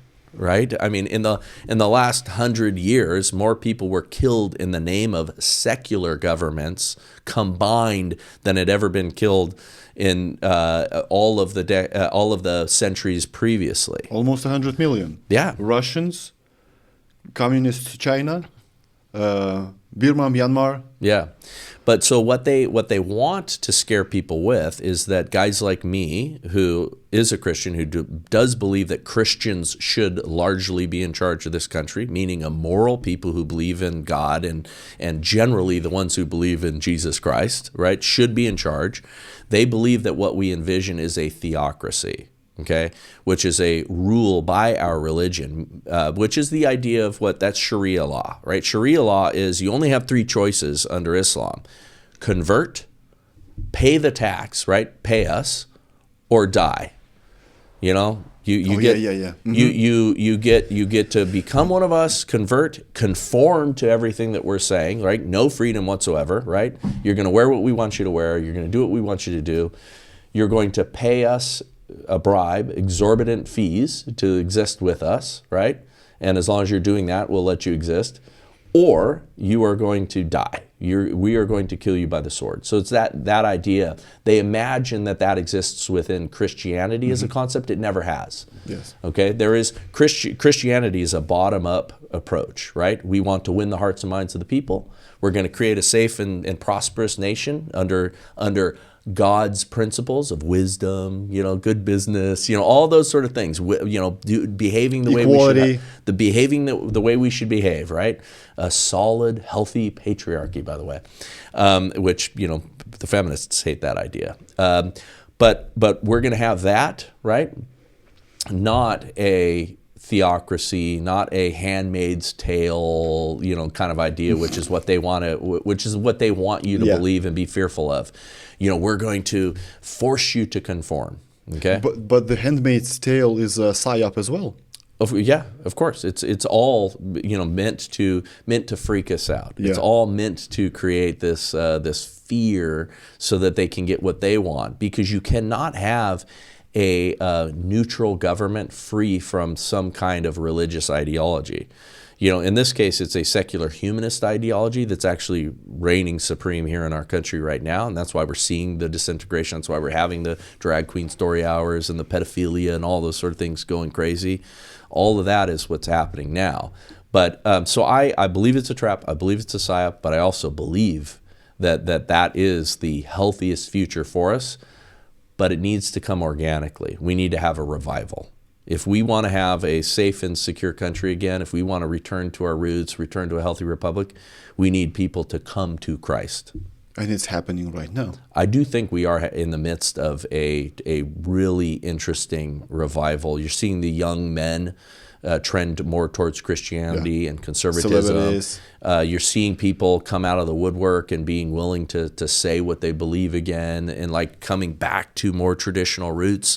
You're seeing young men run into Latin Mass and yearning for a more orthodox style of worship and a more seriousness. You're seeing a lot of the woke churches starting to fail. It's an interesting time we're in, but that's how we transform a culture. A generational problem requires a generational solution. Bring people back to God. So I'm 36 years old. I was an atheist for 33 to 34 years old. But once I saw the evilness that is going on right now in the world, I realized that if there is evil, there has to be something good. Amen. Only God is good. That's Amen. it. So I converted. Amen. So if I can convert, if Kat Von D, which was an occultist, she converted. Amen. Russell Brand converted. I don't know how do they follow the Christ? But at least they're seeing, they're Yeah. setting the example. Yeah. I believe the revival is here. It is happening. I'm very optimistic, and the worse things get, the more I see that people will wake up for Christ. So there was always evil on this planet. So before that, let's take the most evil thing. The deities were what? Pharaohs. They treated us. Yeah. They treated the Jews. Again, that's feudalism.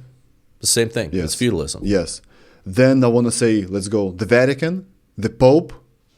What they did was horrendous. The killings, all those things. Then the communists. What now?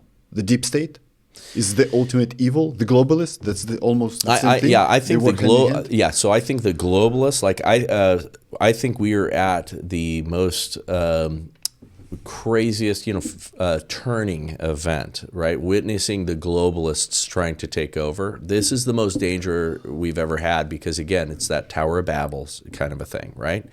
This is flying directly in the face of God, and there's nowhere to run to on this planet if we fall. That's the danger of this. Is it is on a worldwide scale because of technology, because of what they've been able to do because of technology, what they can do through AI. All of these sort of things are all coming right at the same time. That it used to be as we had more sovereign nations. You could escape it. People could flee to America from other oppressive nations and find great freedom here. But if there is no America like we used to have, no place to flee.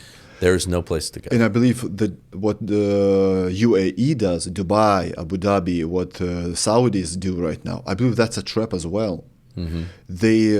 They attract us. They attract Christians to go there, to spend the money, to be there, to move there, to build their families, to create their families there. Yeah. But they can switch right away. They can do whatever they want under their law, and we won't do shit. Yeah. So I'm not a big end times kind of a guy, right? The eschatology, revelation, all that sort of stuff. I don't necessarily think, and I don't go too deep into the different thoughts when it comes to that. But we could be in the end times. This could be, all these, rivers flowing in that direction right now, which is why you're seeing this on such a worldwide scale. Where it is coming to the point where, there is nowhere to flee, because I do think in those end times, when it becomes a worldwide issue, that's what we're going to see. There isn't going to be a place to go and get the relief. You're going to have to face it all. So it's an interesting place to be in, and I'm truly excited that we're living in these times, though. What do you think would happen if Jesus would be born like now, like 30 years ago? They would prosecute him big time. Of course, yeah. I mean, and they did back then too, right? But yes, I mean they, you do not want that kind of a revolutionary. You do not want somebody. But I do believe that real. This is not going to get better for a while. I believe it's going to get worse. Even if we get Donald Trump in and he starts to right the ship, I think we're going to have kinetic violence. I think we're going to have this civil war heat up. I think we're going to have insurgents. We imported a whole bunch, up from the border, Chinese nationalists, men of military fighting age. We're depositing them all over the country. And Donald Trump came out and said, we're going to have the biggest deportation effort that the world has ever seen. He's already announced that. Well, what do you tell the insurgents if you're the opposing political party and you're not in power right now and you're wanting to, or you're the globalists? You tell them, fight for us. You tell them this guy's going to deport you. Arm them up. You've got these NGOs with hundreds of millions of dollars. They're just as capable of giving them gear and creating hot pockets of civil distress. But you can't defeat the people. You can't defeat the nation. Just like after 9/11, the whole country was connected. Do you think that would happen again if we had a 9/11 again? I do not think. I do not think it would be the same coming together. We are so divided and so fractured that I do not think you would see the same kind of solidarity even for a moment. But there is a lot of solidarity with Donald Trump right now. On one side. On one side. Yeah, and that but the other is side dangerous can't to even us. gather 100 person. When the Biden does Well, a rally. for that, but they could for the Summer of Love and for riots, and they hit the streets all over the country, and they were paid as well. We witnessed that directly. Yeah, but just like you told me, in Idaho, they weren't playing those games with In BLM. Idaho, yeah. People stood up and said, not here, Yes. get out. And so when I talk to people about how to protect ourselves, how to be self-reliant in times that are coming, that there's a reason that I went to Idaho. There's a reason that I'm building community like that. There's a reason that we have resources that we're building. We have our church is on a ranch, and we're putting resources on that ranch, and we're food and chickens, and there's going to have to be a lot of people who do that and come together and share resources. If things really do hit the fan, you can't be thinking about how do I get this in a supply chain that's across the United States. You have to have local resources as much as possible, and you have to have community. Community is how you survive. Friends and neighbors who share your values is how you survive. People sharing with one another. People coming together who have skills. I can build things, I can fix this. I can, I'm an expert in farming and agriculture. I can milk a cow. All of that stuff. Yeah, I have cows. It's all of those sort of things are coming together is how you are able to hold down an area in a community.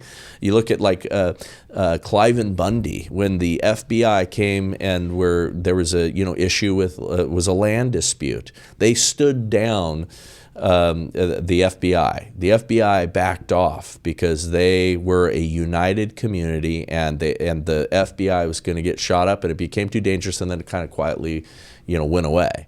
But there will be those times if you have a tyrannical government, that is attempting to, under the auspices of legal disputes and coming in with their papers, you guys need to, and we're doing this by the book, it's going to be very important to effectively resist them. And sheriffs are one of the most important people in local governments too, because they're elected, and they get to wield a force of people. They get to deputize people. They get to have a lot, especially constitutional sheriffs are the ones that you want to trust, where that they consider that the governing document, as it should be. But that's how you protect communities, is get people together. So 2024 is 70-75 or 70-76 already? I think think immediately after the election you're going to see stuff. Not upon Donald Trump being sworn in as our 47th president. I think if he gets elected, I think the reaction is going to be intense. If he gets defeated, I think the reaction is going to be intense but different. I don't think we're going to take to the streets. That's not exactly in our nature, and we still have our businesses and things like that we're going to start to do. But what we will see is them ratchet it up. Now they have nothing standing in their way, and they are going to go after guys like me who are outspoken, guys like you, people who were the mouthpieces, who are stirring up misinformation and disinformation, guys like us trafficking in dangerous words. So there is a reason why two men are very feared right now by the left, Jesus and Donald Trump. Yeah.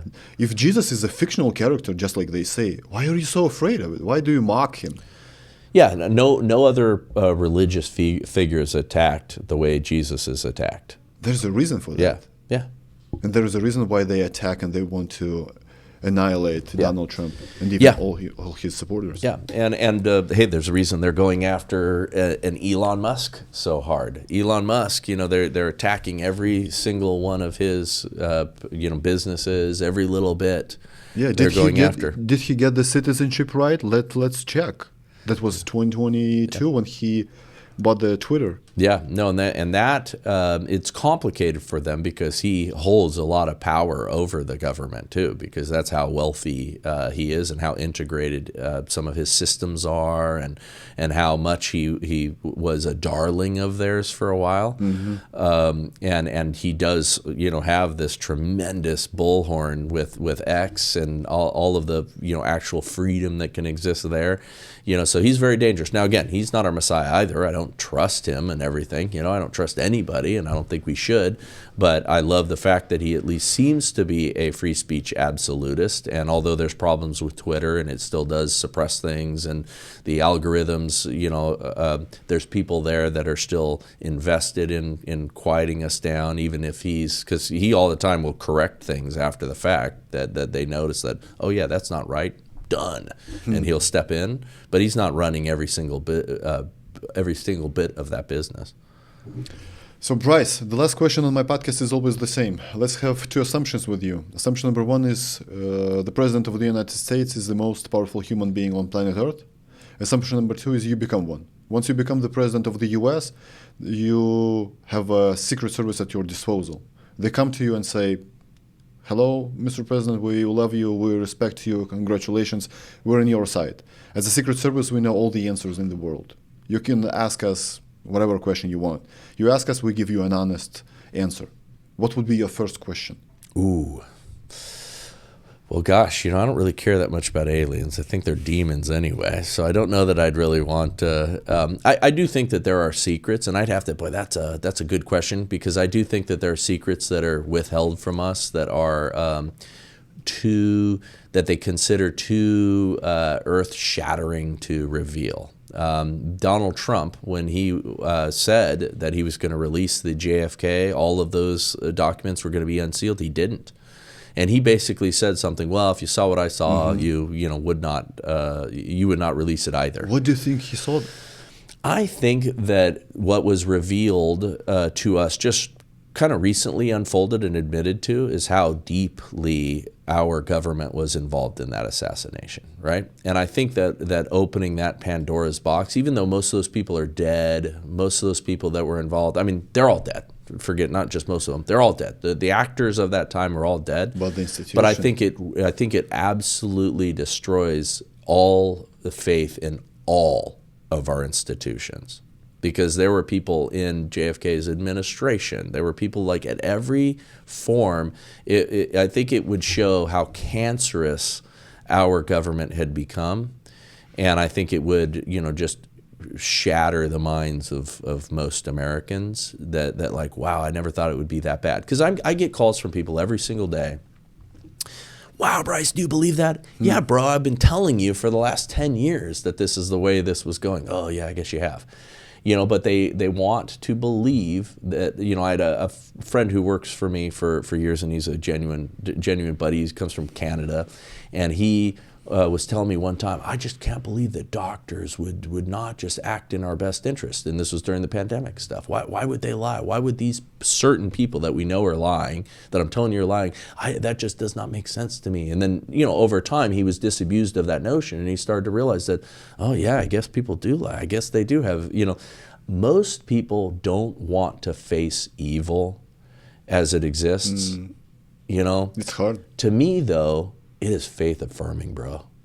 To me, to see evil, like you said earlier, then if that evil exists, then good does too, right? And man, it's been faith affirming to witness what evil has been bestowed upon us, or to see that, Epstein, as a Mossad agent is, involved in getting people to commit terrible acts on, young kids. What the hell? But then that good exists, and then that God at some point is going to serve justice, even if we don't get to see it here. So what would be your first question? Dude, I'm still drawing a blank. Yeah, I feel, man, I would want the Epstein list. Ooh. And I would want to put each one of those people into a wood chipper. Really? Publicly? I do think that we need to get back to executing treasonous people. I think that we need to have the death penalty for things. I mean, I'm biblical in my sense of justice, and I think there are reasons that the death penalty is a good idea. I think there's reasons where really firm justice is a good idea, and I think the further we got away from that, the more we lost the little justice too. You know, those shoplifters, you know, running out of Nordstrom with the, you know, handful of Gucci bags should be tripped on their way out and beaten. You know, we need to return back to knocking heads.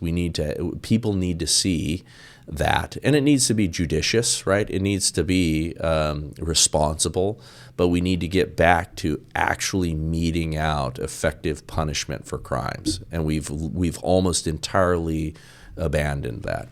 I've got only one problem with death penalty. It's you can frame someone. Yeah. If they can do this to Donald Trump, yes, they can frame anyway. Yeah, and you know what, by and large, you know, if you go through the history of, you know, like our cases where people are on death row and all that stuff, we get it right most of the time, okay? I will take most of the time, you know, let's say out of 100 people, you get 2 wrong.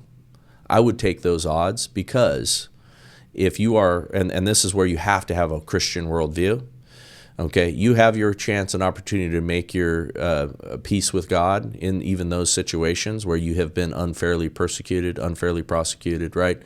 And God will make that right for you in His perfect justice. We have imperfect justice. We are still required to deliver justice. And we aren't going to deliver it perfectly, but imperfect justice is better than no justice at all. So you get the Epstein list. You expose it to the public right away? I would be a little bit more crafty than that.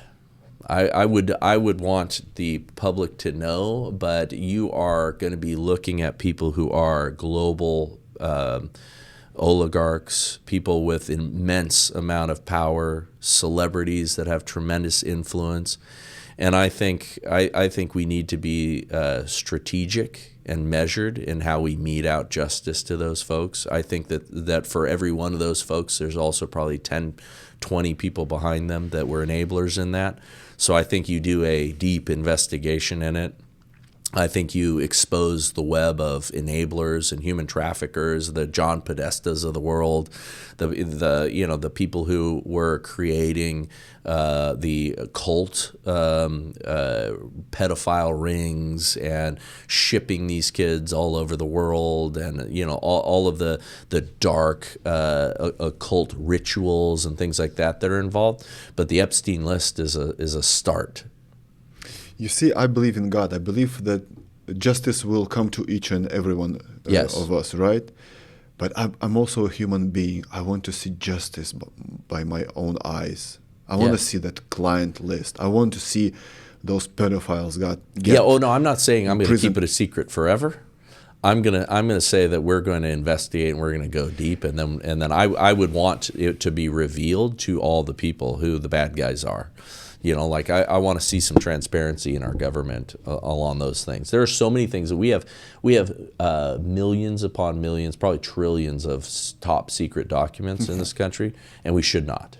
So many things are not. I mean, they keep silly things top secret. Everything gets stamped. It's a dumb practice. We need far more transparency in our government. The COVID files, Pfizer files for 70 years. Yeah. Like, why? What's the reason behind that? Yeah, they want us all dead so that we can't object.